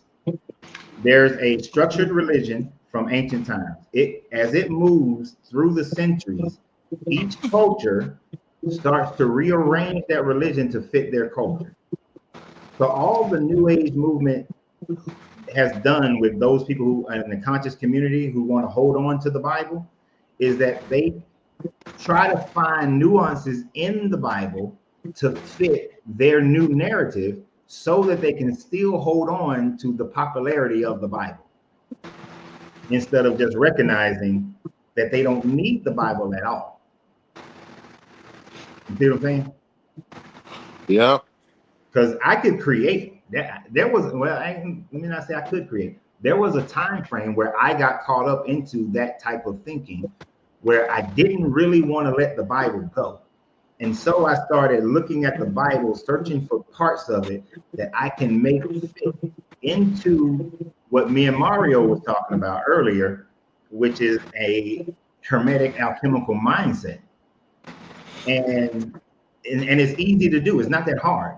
And this is how you get your David Koresh, your Tim Joneses, you get all those people as well, your Heaven's Gates.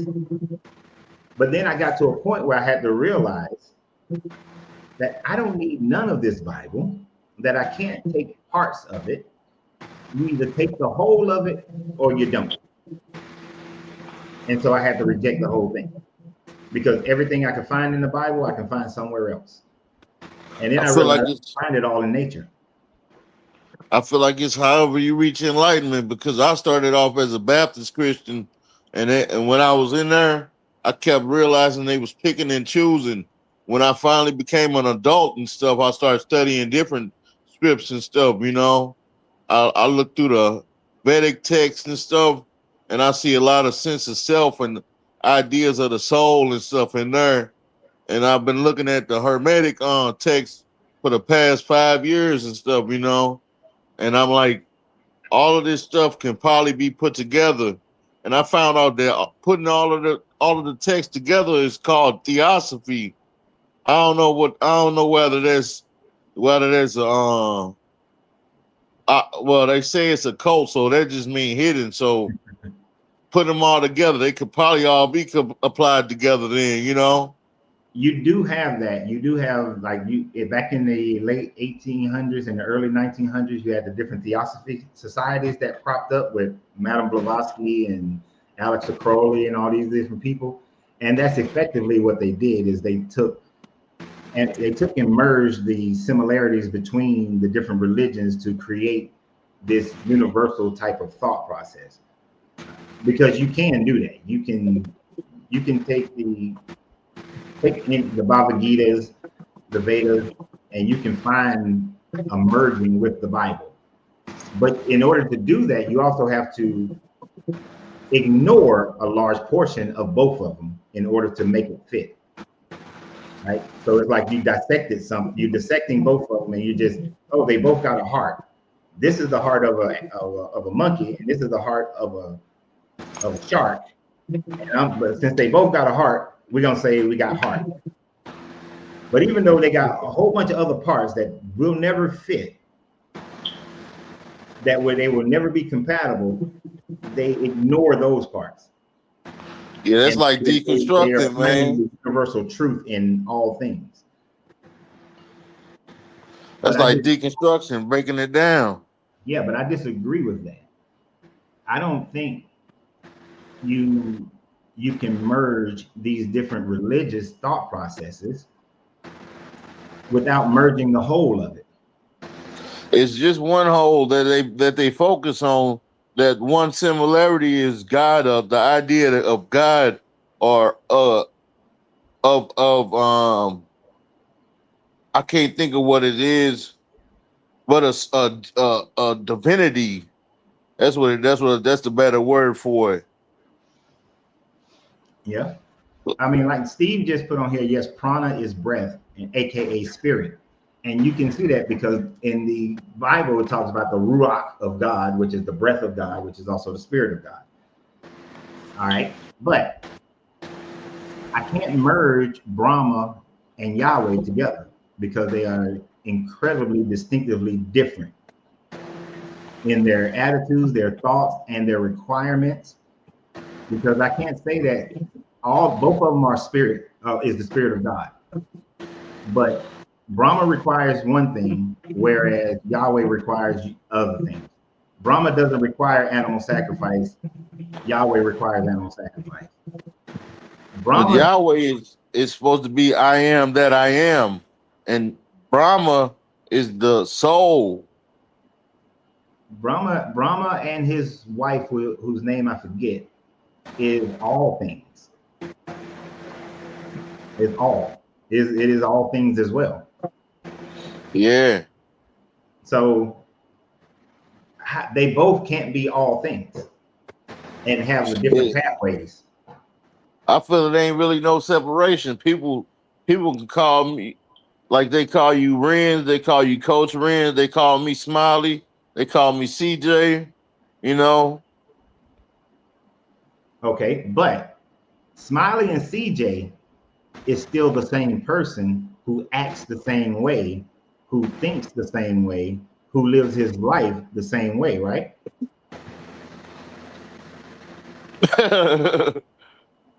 But Brahma and Yahweh don't think the same way, live their life the same way, or speak the same way. Brahma teaches that all people, no matter what path they take, end up coming back to Brahma. It all just leads to Brahma. Yahweh says, hell no, the only way is through me.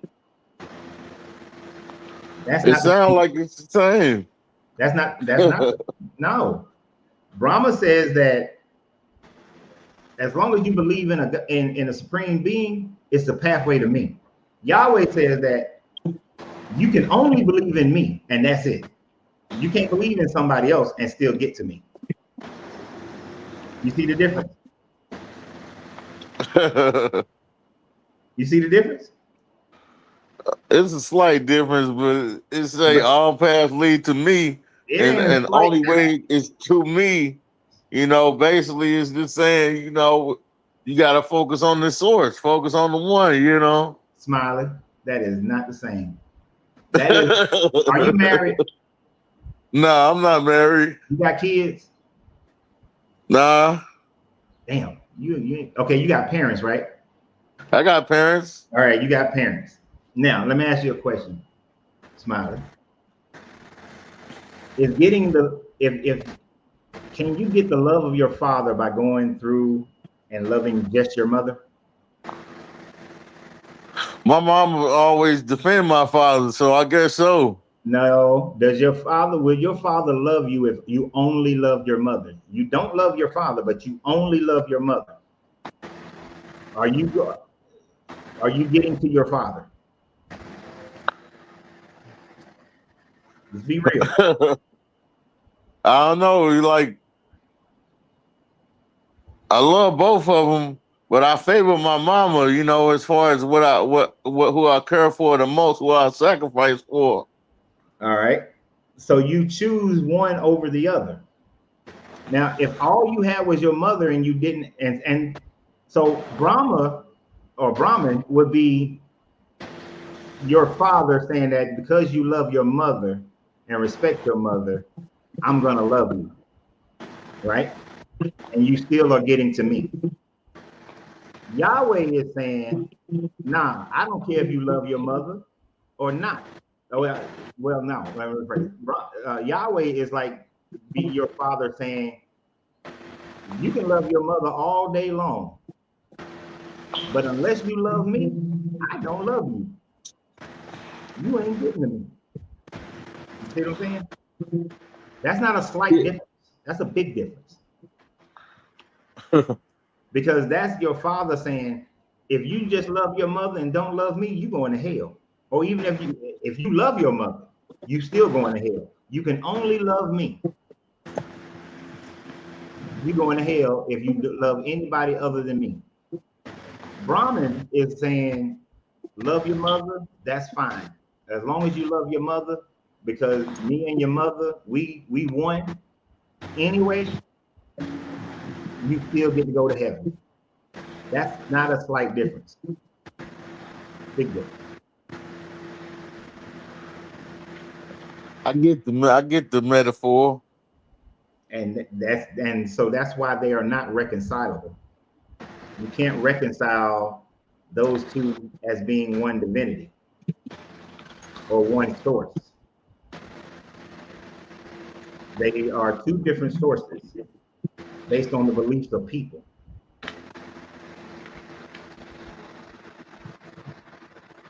I'm just over here. I think like what you're saying basically is like the deity Yahweh is a selfish guy. Yeah, most certainly. As are most gods. Most gods are selfish. You have very few that are not, that allow for multiple pathways. This is why many people are attracted to the Hindu religion and the Buddhist philosophy. I don't necessarily call Buddhism a religion, because they don't have that selfishness of you only follow me, and that's it. Hey, that's why I guess that most people falling off of Christianity then. Oh, well, that plus the fact that people are realizing that Christianity is just filled with a bunch of false information. Are you hearing static? Nah, I got my fan on. I don't know if you hear it or not. I do hear your fan, but I just got a message that there might be static when I talk. If y'all hearing static, let me know. I ain't shit I can do about it, but I just want to know. But yeah, those religions are totally separate. And that's what I had to come to realize when I was walking away from this religion. When I did walk away from this religion, is that they're not reconcilable. So I can't be a universalist, because I used to think universal, that as long as you believe in some version of God, you good to go. I don't know why they're saying. Yeah. I mean, if you gotta say that you powerful, then you ain't really powerful. You just trying to prove something to yourself. Yeah. Well, you got to say it, and he has to claim it. He has to say it, that he's powerful. He's the God. He's the only one. It's a very narcissistic mentality. And like I said earlier, the people are walking away from multitudes of reasons. But one of those reasons is the fact that people are recognizing that the information in the Bible is not supported by any facts whatsoever, and that there are more and more facts that go against the Bible than there are facts that support the Bible. Yeah, I was talking to a friend the other day. It's like they trying to make a narrative to create a history, because for some reason it's not one already there, and they borrowing from other places. Like I looked it up, and the Sumerian culture is older than a lot of them already. You know. Oh, there are multiple cultures that are older than the biblical culture, and that's why the biblical culture has so many different similarities to all these other Mediterranean cultures and Mesopotamian cultures. And then it says that Yahweh is a Canaanite deity. Oh, Yahweh is a Canaanite deity. Hold on, let me turn my fan off too.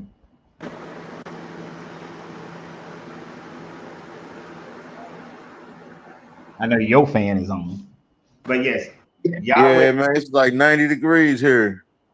Oh, I understand. It's about the same here in San Antonio. But yeah, the Yahweh deity is a Canaanite deity. He comes from the Canaanite pantheon. He was one of the lower end gods in Canaanite pantheon. And oh wait a minute, there's another fan. Let me turn this one off too. I forgot I had like 3 fans on. Oh, I can hear you clearly though. Now I'm just seeing other people's comments. And since I don't have a cigar that I'm smoking right now, I can turn the fans off. But yeah, your fan sucks. Yeah, I'm smoking a cigarette. But yeah, there's this deity started out as a storm deity and then got elevated into a supreme deity over the course of about 400 years.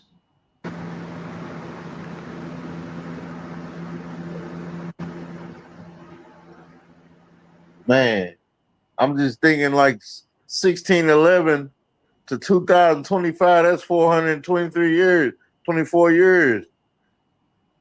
Yeah, that's that Hebrew Israelite bullshit of that's the time frame of slavery. That's what makes us the children of Israel. But there is no Israelite blood in me or most other people that are in the Americas who underwent the transatlantic slave trade. I mean, I don't know how you can prove where somebody from based off of their DNA anyway, you know, unless you study all the people in the world. Even if you did that, it's still not giving definitive proof because what you're looking at is the DNA of the people who are living in Israel today. And you're not able to compare DNA for people who lived in Israel in the 1200s BCE or 1100 or 1000 BCE. You literally would have to get the DNA of the people of 1000, between 1000, well, let me rephrase, between 1200 and 700 BCE, you would have to get their DNA and then be able to compare your DNA to theirs in order to justify Israelite. But then so many other mixtures came into the pot according to their own story, whether it was mixing with the Moabites or mixing with Hittites and other people. So you still wouldn't get a definitive, this is the bloodlines of Israelite people. It's really people. Everybody was mixing with everybody for real. Everybody was mixing with everybody. So it ain't nobody that's really pure blooded or nothing like that.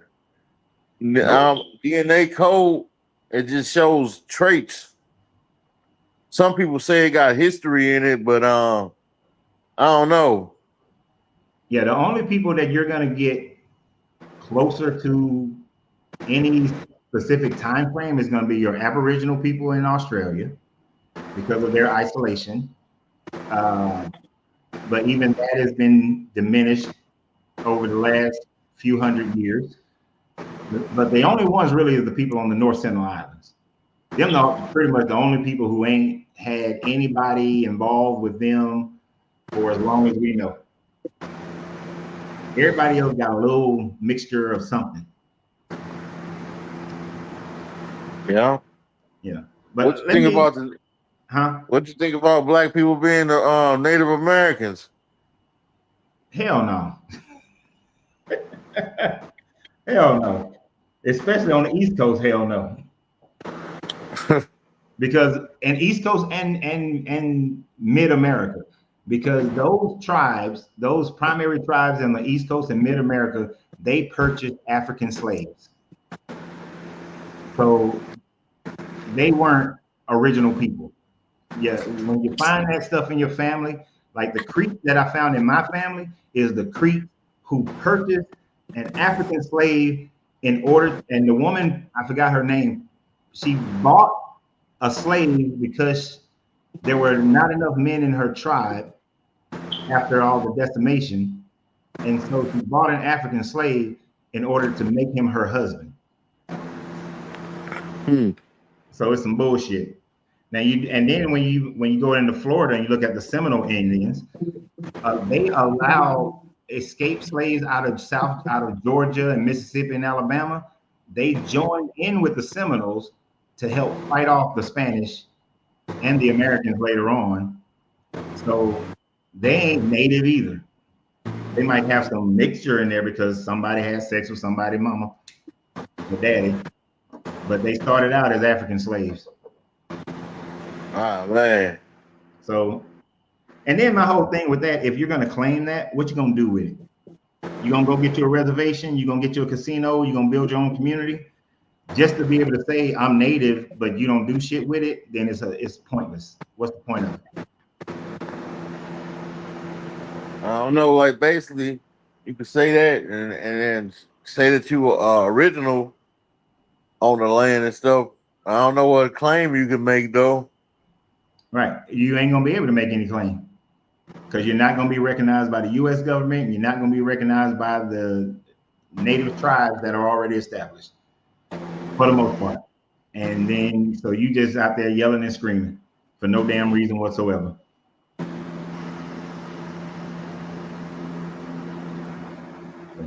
Man, your fan is killing me, bro. Let me cut it off. Yeah, if you want to stay on here, you just gonna have to be hot. Now, let's make the conversation. You hear it now? No, it's gone. All right. But yeah, what I was saying though, God represent the ego, man. If you want to take it to an alchemy level and stuff, you know. The id. Well, no, yeah. No. Actually, you're right. The ego, not the id. The ego, the id is your instinctive nature to be selfish. Your super ego is your nature to follow the crowd for the most part, the influences you have from the outside. Your ego is what tries to mitigate between the id and the super ego to find your best pathway. So a true God would be of the ego, but the gods of these religions are either coming from the id of your selfishness or the super ego of just following along what the crowd says. So if you go to it, how Sigmund Freud actually broke those down, that's how that would fit.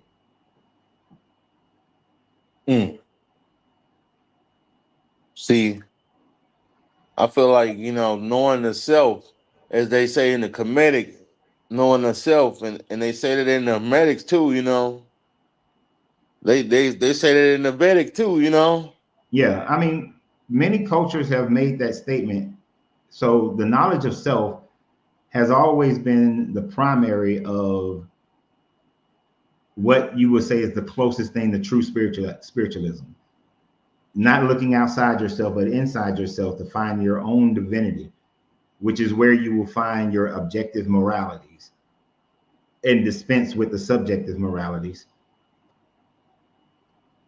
So this is why the gods of most of these religions are evil, especially the Bible God, is because what that God would deem as moral, if you went within self, you cannot agree that those are moral things to do, i.e. the genocides, the essaying, the slavery. You couldn't follow along that pathway. I think they were just bored back in them days and stuff. Bored?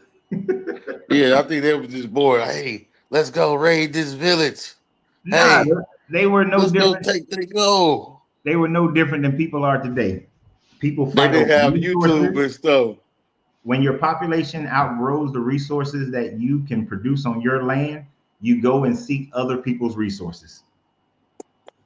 That is the whole thing of colonization. That is the main reason why most wars occur. Now, they may use religions as a justification to get the people to go along with it, but 9 times out of 10, it is simply because we need more food, we need more water, we need more farmland, we need more precious metals, and so we're going to go and kill these people over here in order to get it. And oh, by the way, our God is telling us to go do it. You know, and that is the whole thing in the book of Joshua when the inheritances are given out.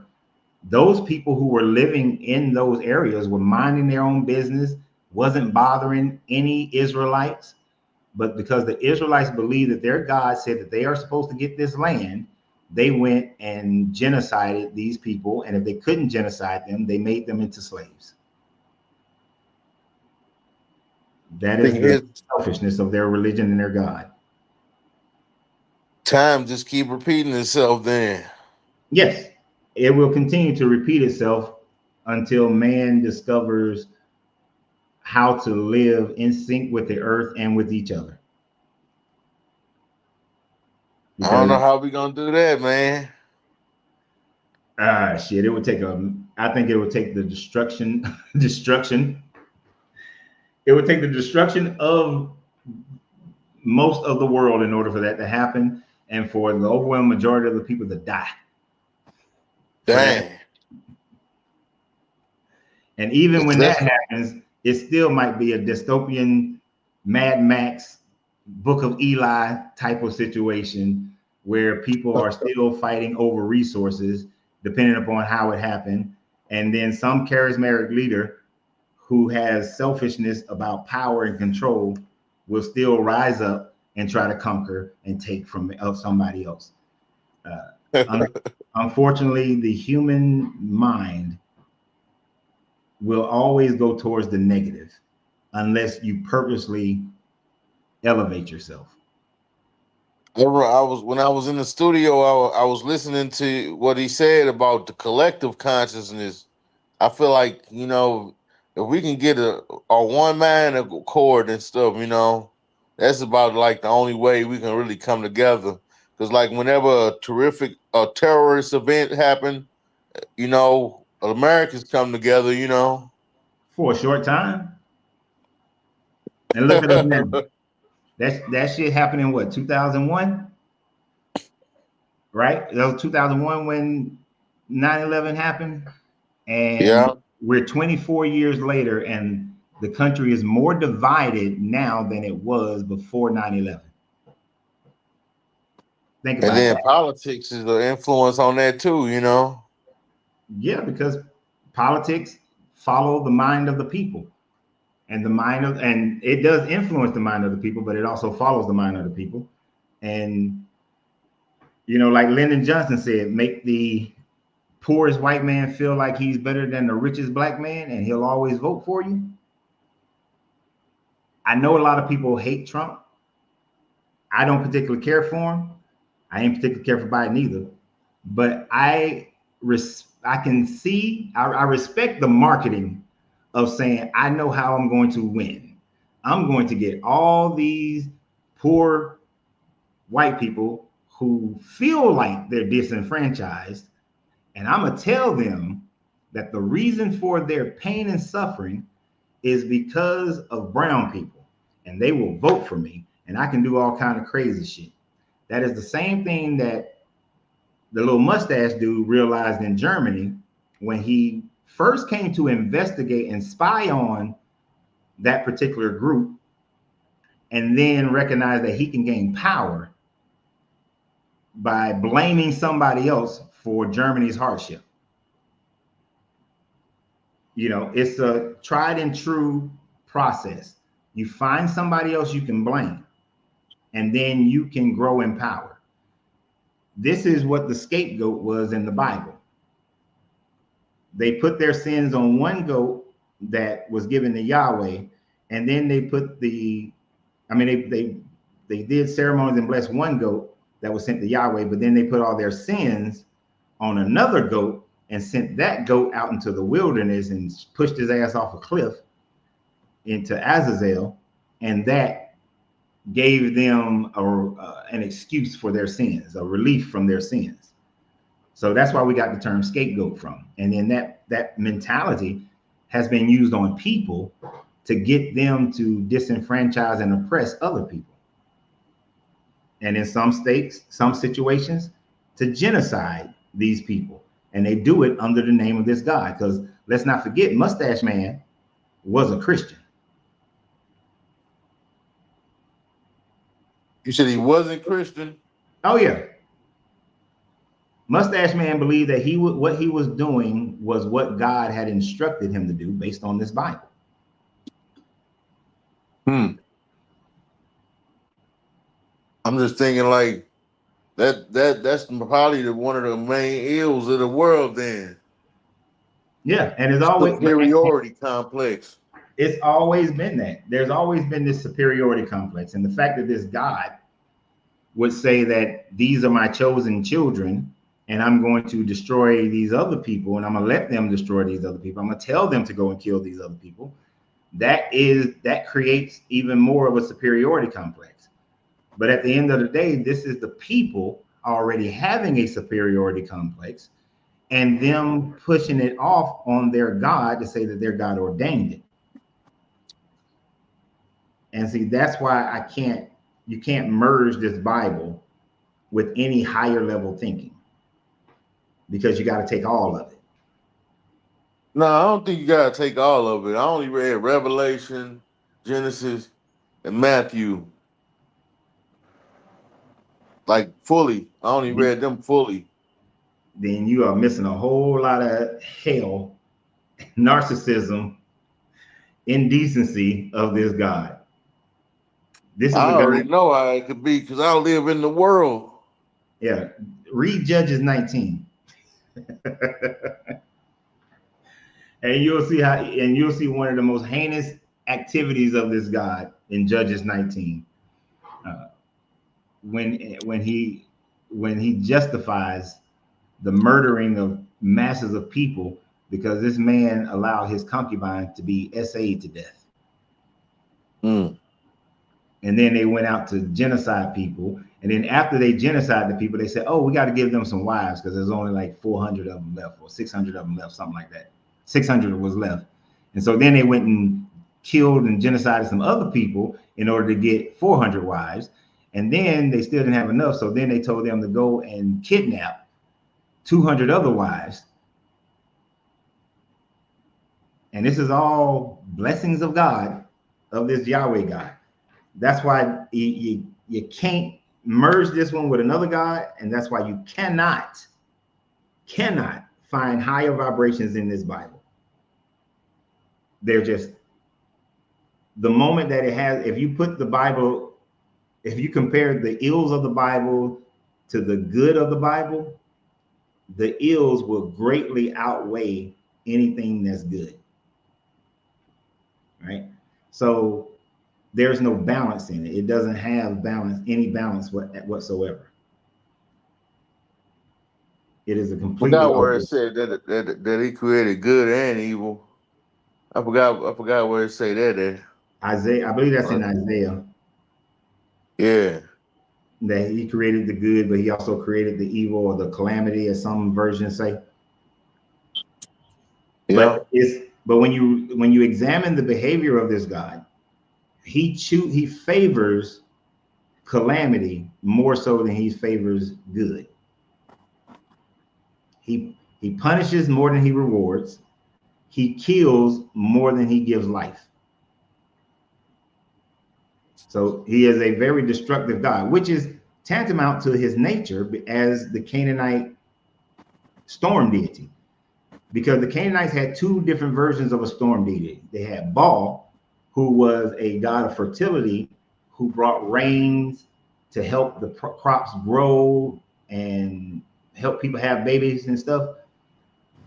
But the Yahweh version is the one who brought the destructive storms that destroyed your cities, flooded your rivers, hurricanes and earthquakes and all that. That's Yahweh.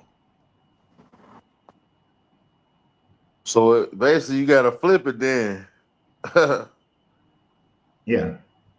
Let me add Mario back to the screen as well. He's been in here for a while. Yeah, I'll let y'all. I just wanted to come back. Are you also who's listed as Perfect Gentleman? Yeah, that's me. I had to, when my phone died, I had to switch to my iPad. That's me. Oh, okay. So you saying let you come in? Oh no, I think when I just signed in on the comments, it signed into my other YouTube. That's all. Okay. Yeah, but y'all, I say, Perfect Gentleman, you ain't been on. What you talking about coming in? Yeah, it's me. It's me. You know who you are. But yeah, I wanted to kind of add to what bro just said, because I feel like he said something that I kind of align with as far as God making good and evil. I guess that will make, because I've heard you kind of mention God should have a morality that is above ours. But are we looking at God as all powerful or all good, or one and the same? Because that means, is it a duality or is there a oneness? Wouldn't the duality bring about oneness? Like you are one being, you have good, you have bad, right? Yes. But you are still one. But do we consider God the one or a part of the duality? Because if God is just the good within yin yang, then God is not. Then yin yang is, God is not all of God. Does that make sense? I could say maybe Jesus and Satan could make up yin yang, but God is the one source that has light and darkness within it, right? You gotta look at it as masculine and feminine and stuff. That's duality right there. And when masculine and feminine come together, that equals another entity, another person and stuff. You Right. know, masculine and feminine is not good and evil and stuff. It's just two different halves and stuff, two different genders and stuff, two different polarities No, of I agree. soft and hard and stuff, you know. That's what I'm saying about good and evil as well, though. That they're both just are they? I'm asking what Coach thinks. Does he view them as dualities of the same thing or separate things within himself? So, okay, so first, we know that I don't believe that this God exists, right? But Yes. in the framework of how you're stating it, then this God would exist on the pole of God. And on that pole of God, there would be the extreme right of good and the extreme left of evil, right? Correct. And Correct. both go on for infinity. And there are millions of levels in between. But it all exists as one thing. Right. That can swing from Yes. the right to the left. God can create or destroy willingly. Right. So in that reference, it would be one thing that has the duality of the far right and the far left. Yes, correct. It would be the whole of the yin yang. Right. Now, what believers of the Bible do is polarize God to the one side of the right. And then they would say that the devil is polarized to the left. But they cannot be in existence separate from each other. They exist as one thing. So there is no separation between God and the devil, or Jesus and the devil. If you proclaim Jesus as being God, they are one and the same. Correct. Just So in different polarities. So with that, and I'll say I agree. And what you just said about how people receive the Bible or religions practice, I would argue that a lot of, at least in America, religions practice the wrong way. They're not actually receiving the Bible. They're cherry picking scriptures. But the conversation we're having more so is from your understanding and my understanding. So if Jesus is all good, the Satan is all bad, I would put God, the creator, at the very top, who has created both good and bad. But how can God see? This is where it wouldn't fit in hermetics. Okay. But then you gotta think of both of them as a part of God, a half of God. Like you split through two and have the two brothers clash, like in the beginning in Genesis and stuff. Well, I would say God is the all, and I'm just to make it simple so you can understand what I'm saying. God is the all, and Jesus and the devil and everything else is just a manifestation from within the all or the source. Which would still make it the all. It would still make those manifestations the all. Yes, they are. They are. Everything is still connected to the source. It's just you're just viewing it from different polaric states of being, but Correct. They are still one and the same. So it will still be this God. They're a part. Yeah, they're a part of the all, but they're not a part of the source. How can it not be a part of the source when the all is in all, but not all are the all? It's like this. It's like let's say you're the all, you're the source, right? I just blew you out. But yeah, you could bear children. You could bear children, and those children are not you. Maybe in essence or in nature, but they are not. They do not know what you know. They do not possess the power that you have. They're just your offspring. But how do they may never be powerful for you? But without the law of gender, I cannot produce offspring.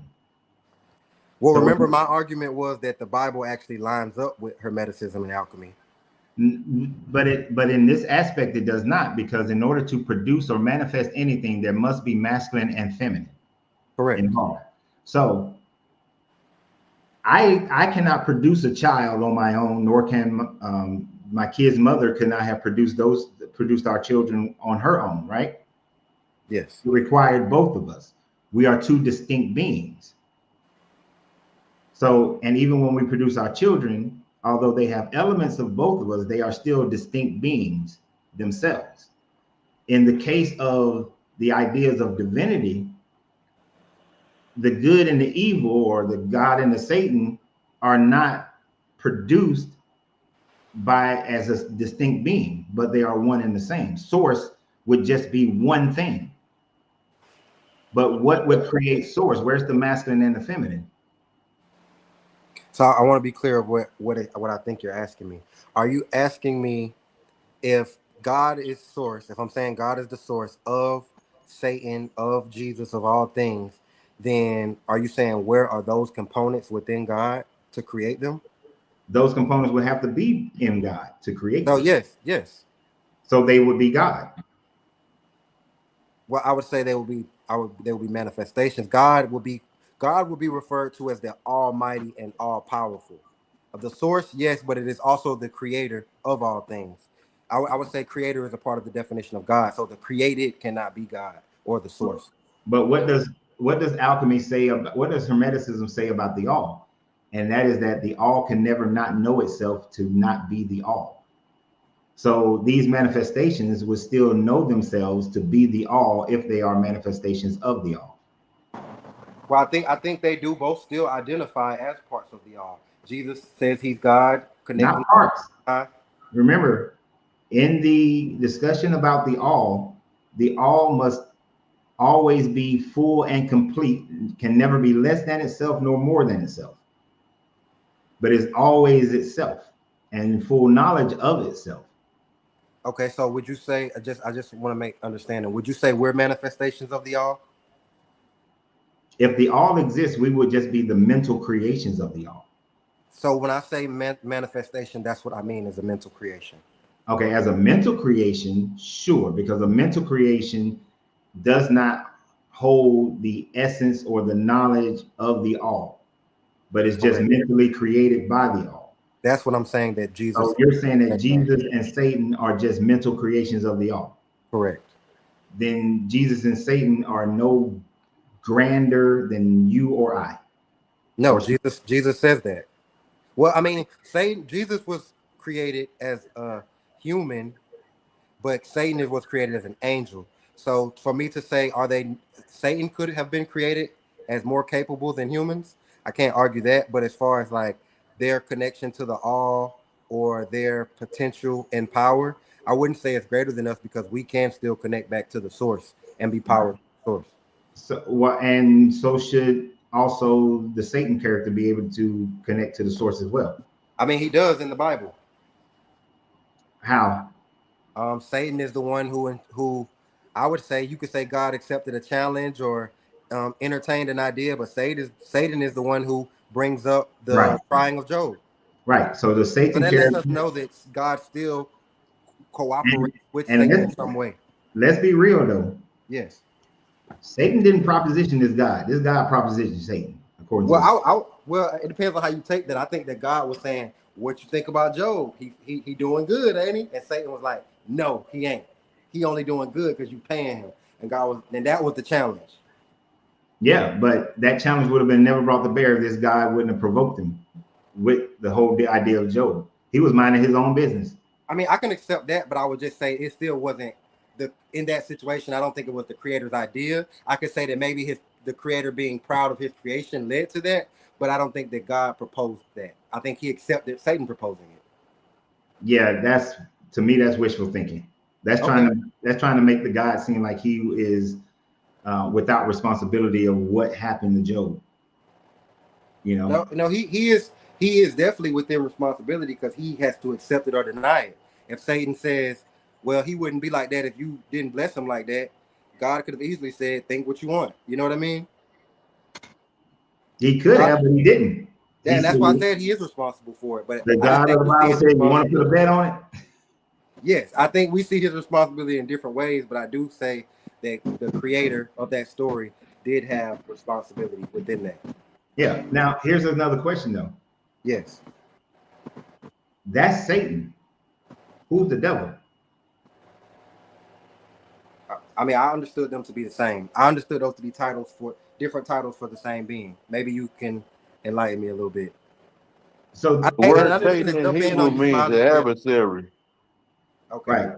And according to what the Bible teaches, once this so-called the devil was cast out of heaven, he was cast out and could not return. Right. Yes. So how is Satan and the devil can't be the same? Because if the devil was cast out and can't return and is chained in the earth, then the Satan could not have been going up into heaven for this heavenly council that was going on. Well, I thought it said that he walks the earth like a lion, seeking to devour whoever he can. Yeah, in the New Testament it says that he walks. Then that's some of the problems with the Bible. It says that he was cast out and chained. Then it says that he's walking around and he's trying to lie, steal, and destroy. Like they can't make up their mind what he's doing. Now, I want to say this.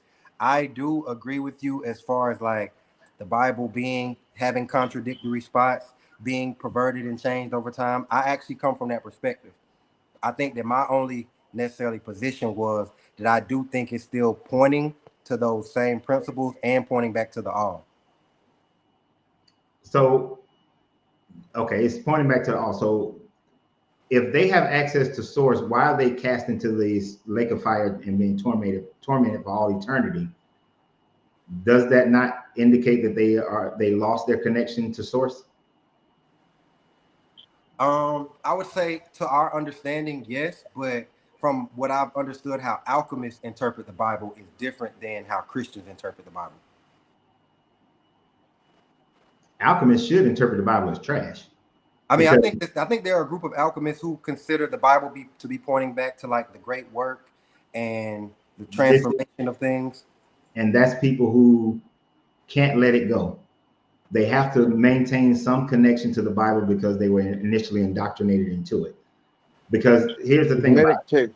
If you're cast into this lake of fire for eternity and you have no way out. You froze up, Coach. Am I still frozen? No, I can hear you now. Say that. You said, I heard the last thing was that's people who can't let go of the Bible. That's people who can't let go of the Bible because they was indoctrinated into it. If you are connected, if all things are connected to the all and to source, then it would be an impossibility to be thrown into a lake of fire and being tormented forever, for all eternity.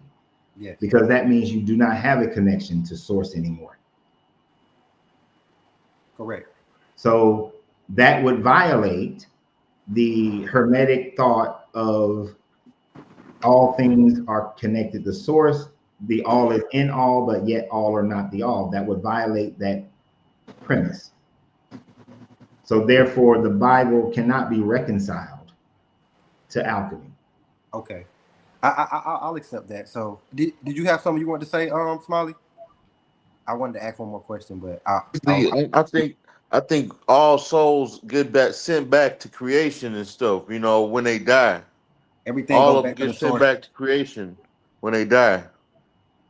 So you don't believe in eternal damnation? I think it's metaphorical. Okay. Like I said, heaven is within. I don't think that heaven is a kingdom beyond the clouds. But how is it metaphorical of eternal damnation? Because I think if a man accepts his lower nature, then he will be disconnected from ever seeing the reality of higher spirituality. I think you know people in your life who they can't accept anything. Alchemy, God, spirituality, none of it. They're dead to that. That's dead to them. How can anything be dead if there is no such thing as death in alchemy? I mean, well, in alchemy, from my understanding, alchemists are seeking eternal life, but not every alchemist reaches that. Does alchemy not believe in death? No, there's no such thing as death, just energy transmutation from one form to the next form. Whether it's a higher form or a lower form, it's just transmuting from one form to another form. do you think you could ever cut yourself off from higher forms of consciousness? If we exist in the mind of the all, then that you can never not be connected to the all because you are within the mind of the all. So then no, you can never be disconnected, because that would mean you would be outside of the mind of the all, which would be an impossibility. If you are created in the mind of the all, you can never be outside, because if you were outside, then that would make you greater than the all. So, okay, so I think you're expressing it in the way of like the Bible says that God is omnipotent. God is all places, all things. He's within everything. You know, that aspect of things. But also you can consciously cut yourself off from the true path of God, from enlightenment, from spirituality. Yes, you are still existing through the existence of everything, through matter, through space, whatever you want to call it. You're still alive. You're connected to life, which is the source of everything. The source of life is life. But you are disconnected from the consciousness of the higher source, of the mind behind nature. You're still a part of nature, but you're disconnected to the spirituality of nature that we don't see, the photosynthesis, these aspects of life that are happening all around us. Air. A lot of people didn't even acknowledge air, which was the number one source of life for a long time. It was probably the last to be quantified out of food, water, and air, but it's the most important. Does my explanation make any sense? Actually, it does make sense in an alchemical mindset, in a hermetic. Which is only where I'm coming from. It makes sense, but the Bible doesn't teach that. That's where our separation begins. Is that the Bible doesn't really teach that. In the older Hebraic teachings, it was you either went and lived in Sheol, which is a connection to the source, yes, or you went into oblivion where you just completely cease to exist and you don't have a connection to source. Then they created the whole going into Hades and different levels of heaven, of torment and blessings. And then that was further created with more Christianity with the book of Revelations, of being eternally damned, being in eternal damnation, which creates punishing disconnection from source. You're still connected to source, but the source is now punishing you, yes, for not believing in it. Yes.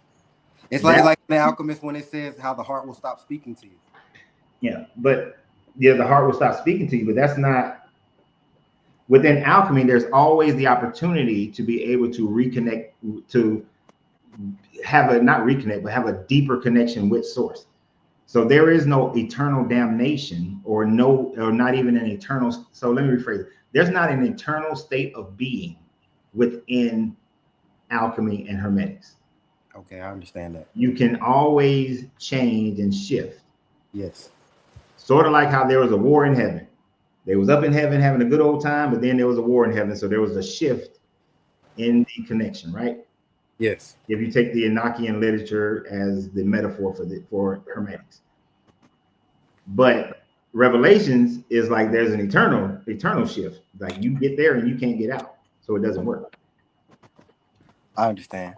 So I can't reconcile too. Yes, yeah. I'll say there definitely can be places found where there are gaps in the teachings or understanding.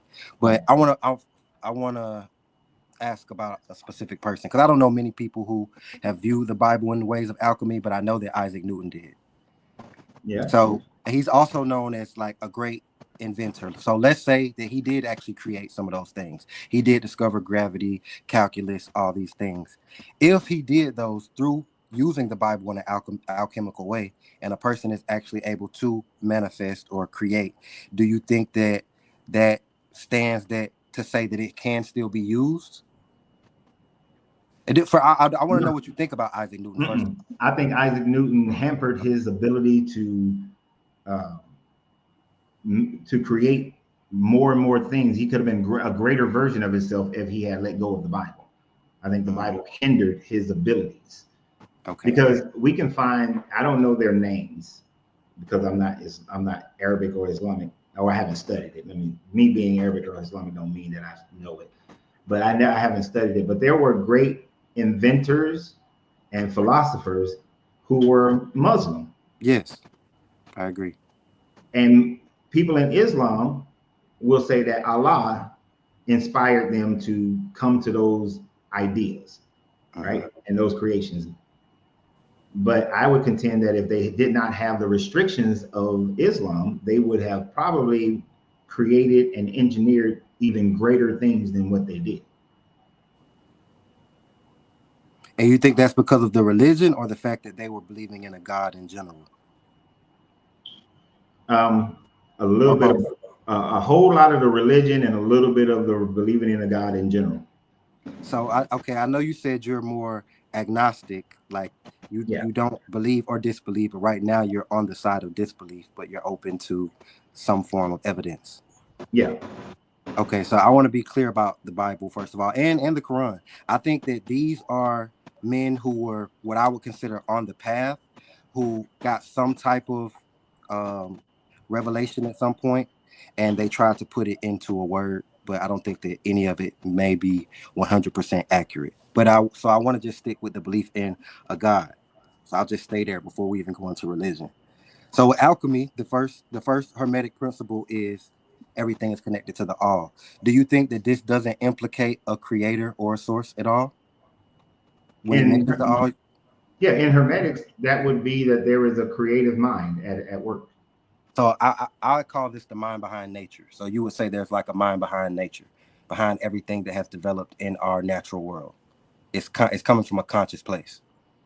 That's what alchemy and hermeticism teaches. Okay. I don't agree with it, but yes. You don't agree with that? No.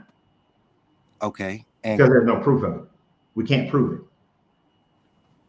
And in the study of alchemy and hermetics, it distinctively teaches that you would never be able to prove it, because in order to prove it, you would have to be outside of the mind of the all to prove the all.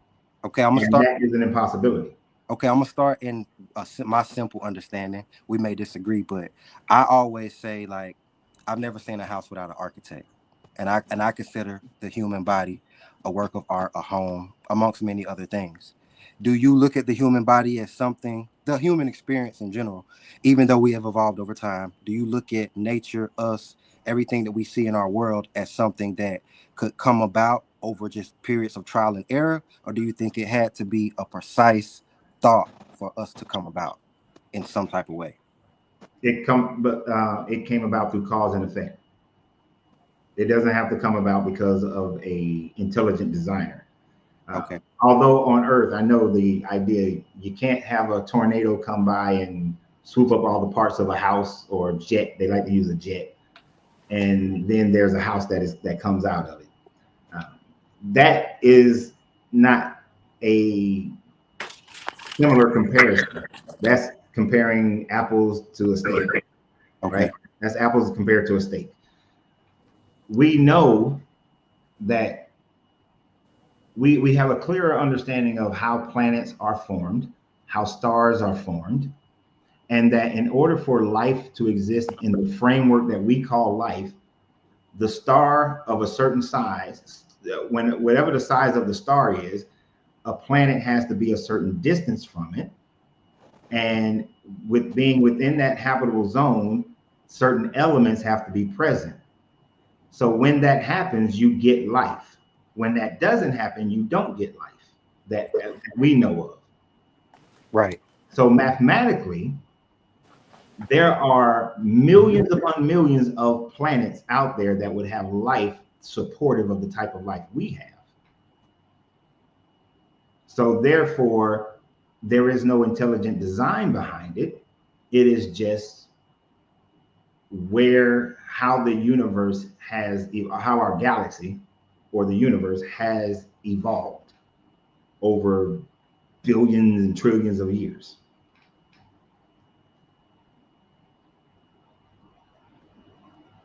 Basically, what you saying, it was random how the world was created and stuff. Hey, I'm here. Somewhat random. It's just how it's not so much about being random or luck or chance. It's just how it works. That's just how the nature of the universe works. And it doesn't take intelligent design to do that. For like, there's supposed to be 8 billion people on the planet and stuff, and the unknown amount of stars. So You're saying it could be potentially 8 billion planets out there. Yeah, there's mathematically there would be, because just in our known universe, and this is the universe that we can see and account for, there just in our known universe there will be hundreds of millions of planets with life on it. Because the universe expands beyond what we can see, there are probably trillions of planets with life that we know of. And that's just life we know of. There might be other forms of life that exist in a different situation, like silicon-based life. So do you look into CERN? What do you think about CERN? They're just trying to figure out how to contain the power of nuclear fission. So the Hadron Collider and all that, you don't think that they're doing anything interdimensional or seeking to do anything interdimensional with that? If something interdimensional happened, it'll be by accident. Okay. Well, I would say I think they're just trying to figure out how to have a new form of cleaner energy so that they can sell it to the world and make money. I think what they're doing is intentional. And I say I believe that because they have the goddess Shiva on their front line. And when they released the movie for the Hadron Collider, they were all doing tribal ritualistic dances before they cranked the machines up. So I think they very much so believe in spirituality along with. And I think this connects back to Isaac Newton. I find that it seems a lot of our inventions or elevation that we get as humans comes from people who have a strong belief in the spiritual, whether it be alchemy or religion or something higher. Yeah. Now, it is. I do not disagree that there are people who are scientifically minded, but yet believe in some type of form of spirituality. Now, that is only, and you said all. I have to disagree with all because only 3% of scientists claim that they believe in a God. 97% of scientists claim atheism. Well, when I say that, I more so mean like when I look at developments we got from Egypt, or when I look at like how you mentioned the Muslims and hold on, we were talking about CERN though. Hold on. Oh yes, we are. Don't jump to Egypt when you're talking about CERN. No, because that's like kind of messing up the argument. Okay. When the people at CERN, I've never seen them dancing and all that, but for them to put up, and maybe I don't know if they have this thing of Shiva up there. Yeah, they do. They do. Shiva up there. One of the things that people turn into conspiracy theories that are simple, Occam's razor, is that if we're doing something and there is a relatable mythos to it, we're just going to symbolize it by having this mythological being. So for instance, I'm not Hindu, right? Mm-hmm. But when I was riding my ZX14, and because of the power of that bike, I named that bike Kali. Mm-hmm. And anytime I was rolling and I started thinking that I'm going too damn fast, I would think about the story of Kali and how she got overwhelmed with her bloodlust, and it took her husband lying down beneath her feet for her to calm her ass down and stop killing everybody. Right? Originally, she was supposed to just kill the demons. But and who is Kali? Who is this? This is a Hindu goddess. Hindu goddess. Okay, I'm listening. Right. So Kali wasn't. I had Kali on my bike and had her drawn on my bike. Not that I worship Kali, but as a reminder of the story, so that when I'm going 160 miles per hour on the highway, maybe I need to slow my ass down. Mm-hmm. And that was just a reminder of that. So when these companies use these different symbols, it doesn't mean they're worshiping that deity. It's just they're thinking their idea is the story and what they're trying to do with their company, like Starbucks with the mermaid. Okay. They didn't. So let me ask this thing. I'm gonna give another comparison. And I understand what you're saying, but I'll say I believe they could also believe in it too. That's just the other side of the coin. But I want to. But only 3% of scientists believe in religions. I understand that, but I'll use a different comparison, right? Let's say like the music industry. We all know what's said about the music industry. We all know the narrative of who controls it and the things that they do and the things that they put in your face. And do you think that something like that, to where we can kind of observe the music and see which direction it's going, do you think that that's also a thing of like, well, they may not really be doing these ritualistic practices, even though sometimes we can kind of see the appearance of them? You think there's just a random correlation in these aspects of life too? I think that is pareidolia. Paranoia. Pareidolia. Pareidolia. What is this? That's when you look at a cloud and you start to see animals and shit. Okay. So when people look at these stage performances and they start saying that this is a ritual of that and this is a ritual of this, all these different rituals, unless you speak to the artist or the choreographer, you have no idea what it means to them, right? You're just creating your own narrative. And sometimes they do pull on some of these ancient stories and to symbolically demonstrate the story? Sure. But does that mean they worship it? No. Does it mean that they're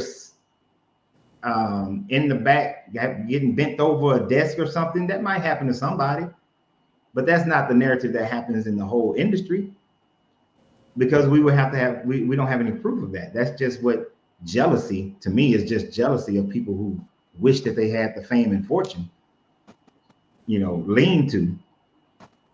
But all that stuff, I think people just making it up, and then they be talking about people selling their soul to the devil. How can you sell your soul? So wait, I want to understand, when you say making up, do you mean making up the fact that maybe there is a spirit of wickedness that's being promoted, or making it up as if there's no control, there's a form of control? Because I can understand maybe if you're saying, okay, there's no real devil worshiping, maybe we could say that. But are you saying that there's no form of control? Because I feel like Michael Jackson and Prince and like certain artists we've seen push against that. Yeah, we can look at individual situations and we can say that there was control. I mean, Prince was very open with the fact that he got rid of his name and all that kind of stuff, and called him, had the thing slave, and he was the symbol, and he was really protesting against the control of the music industry. But that control had nothing to do with any type of religion. That was the control of music industry contracts, right? Yes. So have you ever read a music industry contract before? No, I haven't read one, but I've heard some things. So the fuckery in their contracts, and I do call this fuckery, which is why at a young age, I wanted to be in the music industry, but then I was like, hell no. So the artist signs usually a 3-album deal, but everything that it takes to get the artist out, it comes out of the artist's amount of money, which the artist may only be getting about 2 to 5% of the money that is produced. So all the studio time, all the hair, makeup, costumes, all the videos, all the things, all the production, that comes out of the artist's 2 to 5%. Right. Now they give them that initial money up front. That comes out of their 2 to 5% as well. Correct. Right. So the reason why they go on tour is because that's where the artist can actually make money on ticket sales and merchandise. But you feel it's strictly monetary, not. But yes, exactly. Because so by the time you finish your first album, and let's say it goes gold, the artist only got about 2 to 5% of that, minus all that it took to produce it and create it and put it out there and advertise it. So now they go into their second album, they are in a deficit, but they need more money, and they go through all the same process again. And then they go through their third one, and they still in that same situation where they are grossly indebted to the record company. Right. So this is why TLC, when they came out, I don't know how old you are, but when TLC came out and said, how do you sell 10 million records but still broke? That's how. And that's what Prince was saying, that the record industry monetarily takes advantage of the artist, and it's not until, and if you can last into a second contract where now you recognize I need to write because writers get money without having to pay for all that other bullshit. I need to produce because producers get paid without having to pay for all that other bullshit. So it's not about worshiping the devil or selling your soul. It's just a bad contract. Okay. So I'm just trying to get to your where your level of belief in spirit is. Do you believe in witchcraft? No, I just did a video about this yesterday, but Okay. no, Voodoo, none of that. I think that so rituals are designed for you to pull out your own energies. That's the only reason all these rituals that you do is designed to pull out your own energy. You've been an athlete before, right? I have. Did you ever have that one? I don't know what sport. Give me a sport. I played baseball. You played baseball. Oh, baseball, perfect. Because baseball players are the most superstitious motherfuckers on the planet. That's so funny. You know you are, because when I played baseball, that first time that I got up to the plate and I tapped the inside of my shoes, right, and I wound it up 3 times and pulled it back. Pow! I hit a home run. After that, every time I came up to the plate, that was your ritual. Same ritual. Yes. So that I thinking that that's going to give me the same effect. It was all about the rituals are designed to get you into a mindset. They just been moved, but when you move it to giving it towards a divinity, you're still just doing the same rituals to get you into a certain mindset. Just but do you think, I get what you're saying, you're channeling it from within you, but do you think we can also source energy from higher reservoirs? Whether it be the collection of all humans or whether it be more powerful beings than us? Do you think that we can also channel energy beyond our own? Channel energy from other planes of consciousness and existence? Sure. Channel energy from beings of a different dimensional plane? Don't know. Succubus and be channel energy from other people and absorb their energy? We definitely can. But as far as some higher beings, do you believe in higher beings? 5th dimension, 6th dimension, whatever you want to call it. I guess I'm having a problem with you using the term higher. Okay. What would be a better word? Just I mean, like if we're beings 3D, we're 3D, right? I can accept beings on different dimensional planes, whether they are vibrating at a higher level or lower level. I don't know, because we don't know. We can't do anything. We can't demonstrate that. Like I can't demonstrate that I can pull energy from my uncle who has passed on. Yes. Only thing I can demonstrate from that is I remember certain attributes about my uncle. And like one of the attributes of my uncle and my grandfather, which was passed on into our family, was that you protect the reputation of your wife. Okay. Right? If she can make a bad decision, you take on the responsibility of that decision. You don't let nobody think ill of your wife. When I do that, I'm not pulling energy from my uncle. I'm just channeling the attributes of my uncle and my grandfather. Okay, let me give an example though, and I'm gonna bring it back to something we talked about, the monkeys with the bananas, right? Yeah. So the first monkey, the original one who went and washed the banana off, right?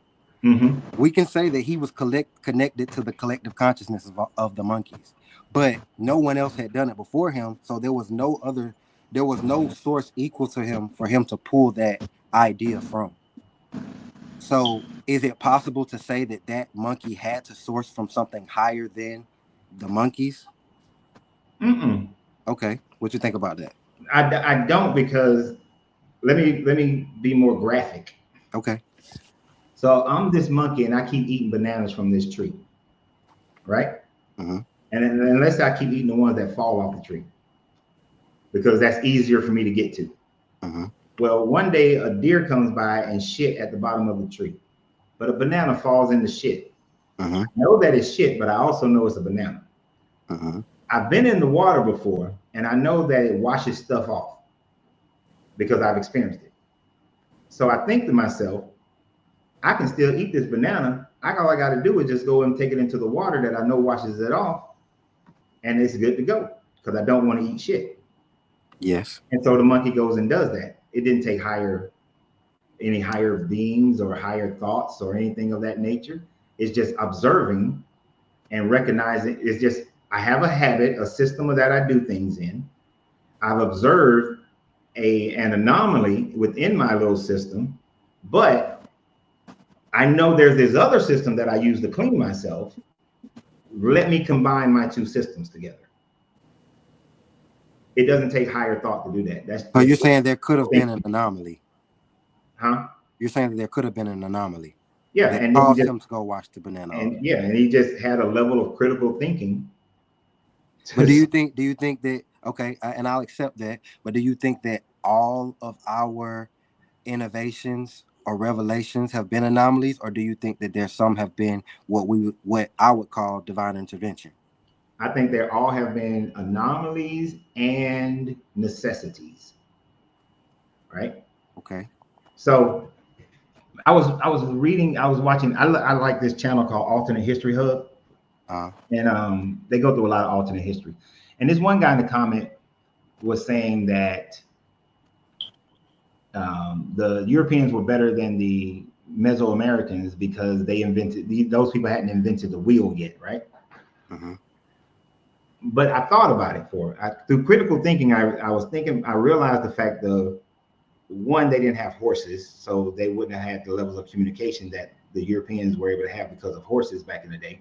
But the main thing was, if you were to research the jungles in Central America and the jungles in South America, having a wheel, unless you build a town, having a wheel serves you no purpose whatsoever, right? I don't know if you've ever tried to push a wheelbarrow through the forest. You are better off creating some kind of sack that you put on your back and carrying shit through the forest. Trying to push a wheel through it doesn't work. And even today, if you get to the Darien Strait, there is no road that connects Central America to South America, because the Darien Strait is so thick in this jungle and its mountains that it's useless to build a road, and the amount of upkeep it would take wouldn't justify it. So we take ferries around it. That's just environment. So the necessity created the need. Where there is no need, there wouldn't be a necessity. Or if there is, so there has to be need or necessity in order for invention to happen. And so when you are living in these flatter lands and all that sorts of things, the wheel becomes a necessary invention because you see the opportunity. But when you don't have that, you're not. So my ancestors in Africa, living in the ones that was in the thicker in West Africa, in the more jungle areas, they ain't creating a wheel. What they need a wheel for? That's just a nuisance. Right. I can get more product moved from here to there by putting it on people's back than putting it in a wheelbarrow. Okay. And so I guess I'm gonna tie this in with my perspective for now, and then I'll let Bro continue. But I'll say that I guess my perspective is that the Bible and all these books are not the true story of our creation. We were created more along the evolutionary lines, and I think that when we had to survive with animals, we were more carnal minded and more natural, I guess I would say. But if I believe we've been here a couple thousand years, and over the last 5,000 years we've went from Egypt to pretty much what we have now, I feel like I do see a transformation of us channeling the energy within us. And now we've created things that are outside of us that hold that energy, like cell phones and all these devices that we use to telecommunicate, and things that we were once doing within us. And I think that the books are only ways of people trying to understand it. And you can use many different books. You can use ancient texts and still get to the same route. But I think it seems like over the last the few years that we've experienced, the last 5,000, it's possible we've come into some contact with the higher being. I can't say what, and I can't say it's for sure, but something has happened drastic that didn't happen over a couple thousand years. Yeah, the world got smaller. To me, in my opinion, it's the world that got smaller. When people were more isolated, you have less levels of invention happening. So that's why you had a slower progression from, say, 12,000 BCE up until now, and then all of a sudden, once we got into more of a colonial state, things progress faster. And that's because the world is smaller, so the exchange of ideas happen at a much greater rate. Just look at our lifetime. Even in our lifetime, we can see I was born in 71. Okay. The amount of inventions that happen, the amount of invention and technology that occurred between 71 and 95 pales in comparison to the amount of invention that's happened in the last 5 years. Yes. And the reason for that is the internet. The internet made it where the world was already small. Now the world is tiny as hell because the people of CERN, like you spoke about earlier, They created the internet at one location, yes. right? You got scientists all over the world now who can work with each other to combine their efforts, and that allowed them to finally figure out how to. They already knew how nuclear fission worked. The problem was they couldn't contain it. But it was because the internet comes along. Now you got scientists all over the world working together. Now you can do it. So the Mediterranean communities were able to progress faster technologically because they became connected with one another. And then as people start seafaring, the world starts getting smarter. They start growing. Like, for instance, and not just with ships. Europeans didn't have guns until they, realized gunpowder. Right. But they got that from somebody else. China, right? I believe it was China. But they got that from somebody else, and they was like, oh, well, we see what you doing with it, but this is what we can do with it. Yeah, I saw something recently that said I believe they revolutionized the gun. China created a miniature cannon, a 1-shooter, and Europeans turned it into a 6-shooter. Yeah. So, and that just, but the long as the world continued to get smaller and smaller, technology will speed up faster, will speed up. And as a former IT guy, I watched that mess happen when we went from NT to 2000, and because the networking got bigger and more connected, information started growing much faster. And now when we went to SharePoint, and I know some people don't know what the hell I'm talking about, but when we went to SharePoint, which allowed people to communicate with each other even more so, then it was like, oh my gosh, there's so much more information that can now be harnessed, and that allowed for greater growth. And so I don't think there's a higher being that has anything to do with that. That's just us connecting with one another. Like imagine, the reason why I like alternate history, because I like to think about these things. And I brought this up on this show one time before. What would happen in sub-Saharan Africa if every person from the diaspora, every Black person from the diaspora, were to go to sub-Saharan Africa?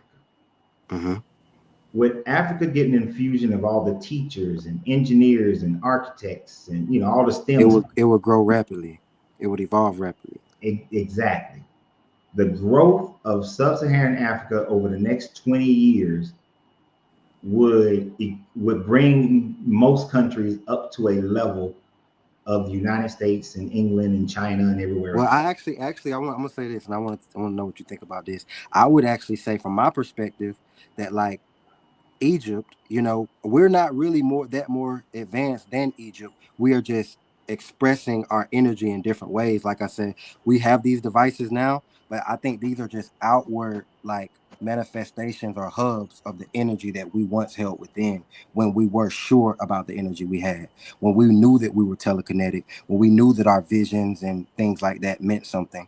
I think they understood the universe already. They understood the solar system, and they were creating inventions that we still in a way fight to understand, because we're so what I would consider right-minded today, and it seems like they were a lot more left-minded, and they believed in many gods and many higher beings. But it seems like that's around that time, Sumerian to Egypt, is when people experienced a rapid advancement, because you can't really find many writings or cultural things. Well, I can't.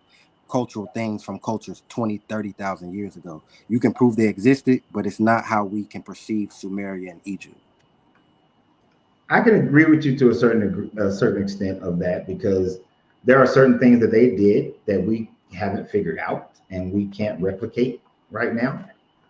Yes. And I think language is a big sign too. The fact they wrote in pictures and we write in words. Yeah, That lets me know we have a totally different. I'm sorry, go ahead. And they had I just look at it as they had a different type of technology that we don't explore or utilize anymore. Like exactly. But even in the Roman times, like me and my wife was watching this show, and they were talking about how Roman concrete, how much better it is than the concrete that we use today. And she was wondering, why don't we still use that? And even though I didn't know to have a definitive answer, I was in the mindset of it must cost too much, or the resources for making that type of concrete is not readily available everywhere.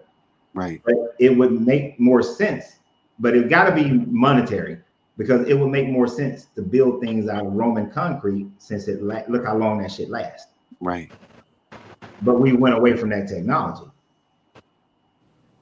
So were they more advanced? Their concrete was more advanced.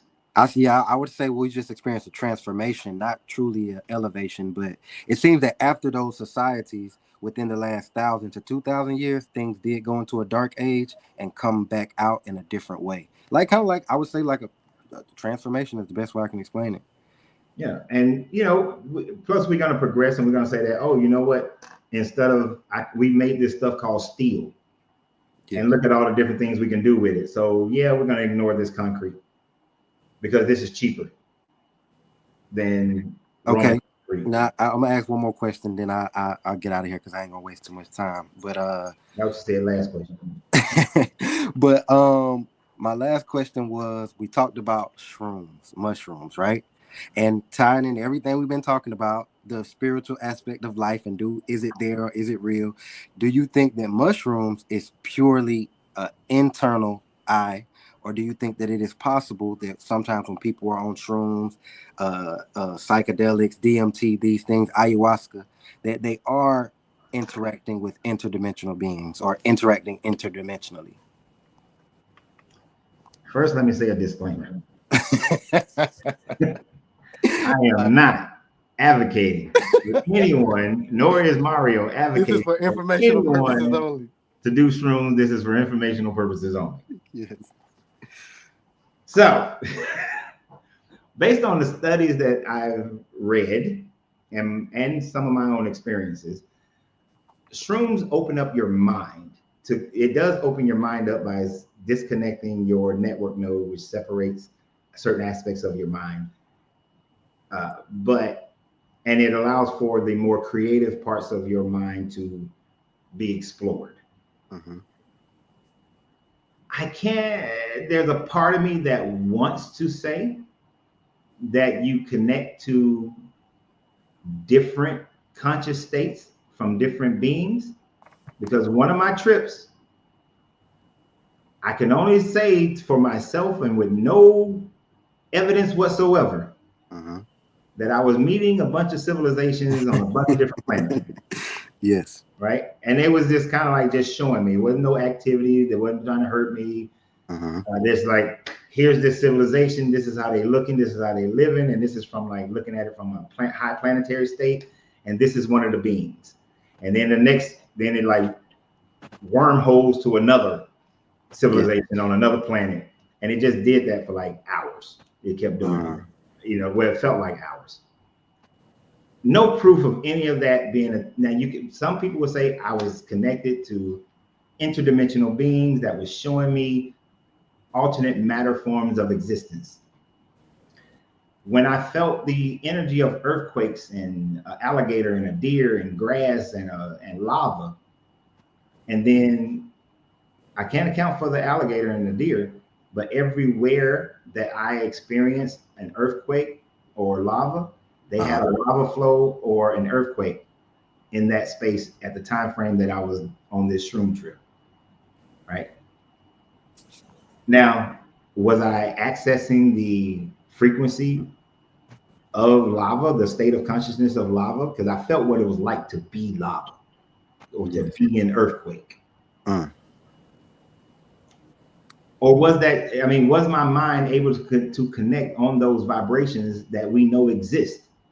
Like all those things give off energy. It's possible. Okay. But we don't have the technology to be able to measure it to solidify that as a fact.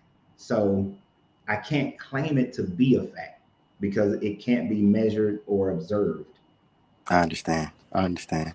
That'd be funny if the whole situation of as far as the deities and stuff, or all the cultures come from trips and stuff. I was gonna say I think that was a big part of the Egyptian and Sumerian culture too. That was it was every culture in ancient times and even up to today, they had some type of hallucinogen that they participated in. The peyote. Yep, like old boy who was on here earlier, the peyotes, the ayahuasca, the anamascata mushroom, Blue lotus. Yeah, all that. But we also said, Coach, that I think we agreed on this at least, that you can reach some of those states through deep meditation. And that's where I was going to go. And the Buddhists have demonstrated where deep meditation, they get to the same damn state of being. So I think that if you probably pair those things together, and like I said, I think those previous civilizations we talking about, they were more inward because they weren't creating cell phones and devices that they were able to go to for answers. They had to go inward for everything. So if meditation is a way of life and these psychedelics are ingrained in that, and y'all are actually learning about these things on a deeper level, who knows what you might truly connect to. Yeah, and but in order to do that, we have to shed a lot of the doubting aspects that we have in our lives now. Like society tells us that you cannot telekinetically talk to someone. I mean, telepathically talk to someone. But we experience it. Yeah, but I can. You can think of somebody in there. I know that I can get into a state of being where I can feel people's energy, right? And I'm not talking about that basic bullshit that you hear people saying that, oh, I just knew they was a bad person. They never say that until after the fact, right? Right. But there was a shroom trip where I felt the energy of my wife. Okay, I'm gonna go ahead and be explicit. I'm probably getting in trouble. Keep it real, Coach. Of course, I had to try because y'all know sex is a very big, important subject matter for me, not just for pleasure, but also spirit for connection and energy. Yes, it is. Because I go through, I studied Tantra and chakras and all that kind of stuff too. So one shroom trip, I wanted to, when she was on a trip, when we both on a trip, I wanted her to have, the big O while on the trip to see. And it was really, I want to see if there's a difference, right? I wanted to see if she had a different experience. And I wanted to see if I had a different experience being on the shroom trip and having the big O. Yes, for sure. But before I got to mine, she got hers. And when I tell you, I felt what she was feeling. Oh, wow. For one thing, I became jealous as hell. I'll tell you right now, I became jealous as hell. That's hilarious. The big O we don't have a big O, bro. We got a little tiny O. We got a period. We have a little tiny, exactly. We got a little period. Minuscule little damn period. Because the energy that I felt from her was so overwhelming that I had to move away from her. I couldn't touch her because it was too much to deal with. Like, I couldn't deal with it. So I'm like, how in the hell do women deal with this? This is ridiculous. Right. And yeah, when we came down, because you go on a trip, you come down, you go back on the trip. In the down part, I was mad. Wow. I ain't gonna lie, I was mad because I was like, this is not right. I couldn't be a woman. If I was a woman, I'd be getting mine every damn day, all the time. Yeah. So it truly made you feel like there was a barrier that was removed. And you were able to go energy to energy. Exactly. So I knew at that time frame, at that moment, I wasn't feeling anything about me that I ever felt. I was feeling her and her energy. You knew it was something outside of yourself. That was that was her energy. And, I've done that before just in meditative states where I can kind of feel her energy, or if I'm meditating with anybody, I can feel their energy. But this was taking it on a whole nother level, right? And so it was just it was interesting, and it's scientifically understandable. Right. But I'm still jealous to this day. So I be looking at it sometimes, be like, this shit ain't right. Well, I feel like that's kind of like a confirmation that when you are on mushrooms, it's not just a headspace thing. Something real is happening. Yeah, something. You are experiencing something real that is in your mind, that is created from your mind being able to connect in the way that it does. So is it possible to say that we possibly exist through day-to-day life in a suppressed conscious state? We're not in our natural conscious, or our we're on a lower frequency and don't even know it, possibly, as opposed to the people who have lived before us and been, say, if America was a society that promoted this type of medicine and this type of understanding, and from a young age we were educated on these type of things, that we will possibly be completely different beings than we are. Probably so, because there are a lot of things that hamper us. I mean, I don't know if the people back in the day may have been able to widely express this more so than we have, but it depends on what time frame and what society and what their rules were to whoever was in charge.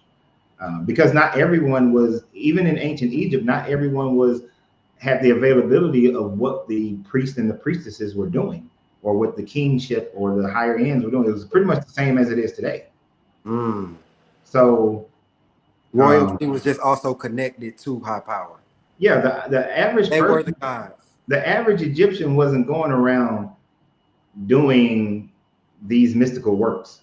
Well, let me ask this: did all of them write hieroglyphs, though? Huh? Did all of them write in hieroglyphs? Those who could write. But that was like the standard language. If you could write, you wrote in hieroglyphs. Yeah, for them, that was their language that was their writing. That was their writing style. And that was, do smoking affects your breathing during meditation? It doesn't affect mine because I don't inhale. Cigars, you don't inhale, so I have never had any problems with breathing while meditating. But not everybody, that was their language, just like we write in English today in America. That was just how they communicated. For those who could write, they still had very low levels of literacy. Okay, that's fair. That's fair enough. And I'm gonna continue to do my research. I just wanted to continue the conversation, man. It's always a great convo. Just get me off subject. It's all right. No, not at all. Not at all. But I'm gonna let you wrap up today, man, and talk to a couple more people, and then I'll be back either next Monday or probably tomorrow if you're gonna be on. I'll be on, Monday through Thursday, Monday, Tuesday, and Wednesday. But okay, bet. Well, I'll talk to you tomorrow, Coach. I've been on here for 3 hours. We ain't about to be on here too much longer. I feel you. All right, well, I'll holler at you then. Appreciate you, Mario. Yes, sir. You had anything you wanted to add, Smiley? Yeah, man, he covered a lot of stuff I was thinking and stuff, Yeah. It's a lot. There's so much to the unknown that no one has all the answers. I would never claim to have all the answers. But I just do know what I know. But I recognize how much I don't know. I'm over here looking at the chat and stuff. It say meditation and fasting and stuff. And I'm like, that does. Because, especially sun gazing and doing that, Fasting don't do shit for me. I've tried that for many, many, many years, and it doesn't do anything for me. It may work for other people, but for me, it doesn't do anything but cause pain and discomfort. But for some people, it works, and I've done fasting for months at a time, and it just don't do anything for me. But that's one of the things that the Buddha realized, that Sir Gautama realized, because he was an ascetic at first, where he believed that you have to, go through this suffering. Don't eat, fasting, all this kind of stuff in order to reach enlightenment. But when he was sitting under the Bodhi tree, he realized that no, you take in life, you enjoy life, you experience life, and still maintain your meditative states. And you come, and he came into enlightenment after he ate, when a little girl offered him a bowl. At least that's the story, a bowl of food.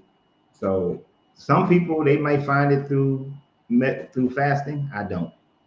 I tried it numerous times. It's not for me. And there are going to be some differences for how people get into find enlightenment. But I just don't think you can get it from a book that's filled with so much hardship and hatred and evil. I don't know. It's like some stuff in the Bible is like some knowledge, like Proverbs, the book Proverbs in there. Uh-huh. They got some wisdom in there for real. It got some. It got some surrounded by a whole bunch of bullshit too. So if I put a chocolate chip in the middle of a cookie, but the whole of the cookie is shit, you gonna eat the shit to get to the chocolate chip?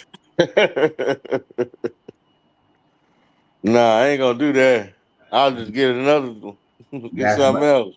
That exactly. I just go straight for the chocolate chip. What the hell? Well, why do I need to eat the shit in order to get there? So there's no need to decipher it. Sure, if a woman were to look at Proverbs 31 and say, because a lot of Christian women like to say, I'm a Proverbs 31 woman, I'm gonna be a Proverbs 31 woman.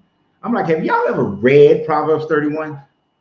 Because if you read Proverbs 31, it is unlikely that a woman today is going to be a Proverbs 31 woman. Because she was taking care of business. What you talking about? Even when her husband go to sleep, she's still doing business. She's doing business when he get up. She's doing business during the day. She's doing business when he go to sleep. She making money for the household and taking care of the husband and taking care of the servants and taking care of the household. So I'm like, y'all think you want to be a Proverbs 31 woman, but as soon as some man say that all the money of the household goes into one pot, oh hell no, you supposed to be the provider. What you talking about? Well, Proverbs 31 woman, she provides as well. You see, yeah. So these people they look at these things, but then find their own personal reason based on the culture they live in to reject the very things that they claim that they believe in. And this is throughout the Bible. They constantly do this. You know, it tells them to take care of the widows and the orphans, and yet most of your homeless people are widows, widowers, or orphans. They're gonna fit in one of those three categories. They're not taking care of them. Yeah, that's kind of cold. Church. Because that's what they say. You got to take care of the widows and the ones without fathers. Yeah. And then you say turn the other cheek, then you cannot support the genocide of the Palestinian people. If they say turn the other cheek, you can't. You got to say no. We can't go to war with Iran. We can't go to war with China or Russia. You see what I'm saying? So you can't follow this book and be of higher consciousness. Even if you try to follow it, and even if you try to follow it, it's going to have contradictions. Turn the other cheek, but decimate your enemies. Turn the other cheek, but there's going to be this war at Megiddo. Why Jesus ain't turning the other cheek? So it doesn't work. It doesn't work at all. But look here. It's been 3 hours and 27 minutes. Y'all know it was good talk, man. So I'm getting the hell off here. So I appreciate you being here, Smiling. I'm gonna go ahead and drop you. I don't know how to do it. Oh yeah, right there. I gotta sign up for an account with this. Yeah. So I appreciate all y'all being here. Y'all been tricking me ever since we changed this to the morning time. Y'all been tricking my ass into doing this for 3 hours when we used to only do 2 hours. It's been 3 hours and 30 minutes. Right? Peace and falafel grease. So in order for us to do this seminar, this webinar on the 27th, I need more of you guys to sign up in order to do it. Right now, there's not enough people signed up for it. So if you want to participate in the Exodus, the greatest lie ever told, go to the link in the bio, the description of the video on Facebook and YouTube, and you can sign up for it. And we also have about 1, 2, 3, 4, 5 or 6 people, no, 7, 8 people who are coming to San Antonio right now, October 31st through November 2nd for our meetup. We're gonna have a good time. Free food, free food. So go into the link and sign up for the Free Thinkers seminar meetup that we're having in San Antonio. All you have to do is reserve your room. You don't have to pay for anything right now, but I need you to go ahead and reserve the rooms because after I have to have them all. I have to have a certain number of them taken up before a certain time frame, or then I'm responsible for the fees of it. So, and I will shut that shit down before then. We'll still have the meetup, but the discounts ain't gonna be there. So I need y'all to go ahead and sign up for that. So y'all have a great day, and I look forward to our discussion tomorrow. We will continue this discussion actually tomorrow because I want to get into the whole slavery of the Bible and how this God condones slavery. We didn't get there. We only talked about the genocide aspects and then went into every other direction. So tomorrow we will be talking about the slavery in the Bible and how this God condones slavery, and he condones multiple versions of slavery. So join me tomorrow for that conversation. We should start at 12 noon Eastern Standard Time. I didn't go to bed till 3 o'clock after 3 this morning, so I woke up late. So that's why we started 45 minutes late.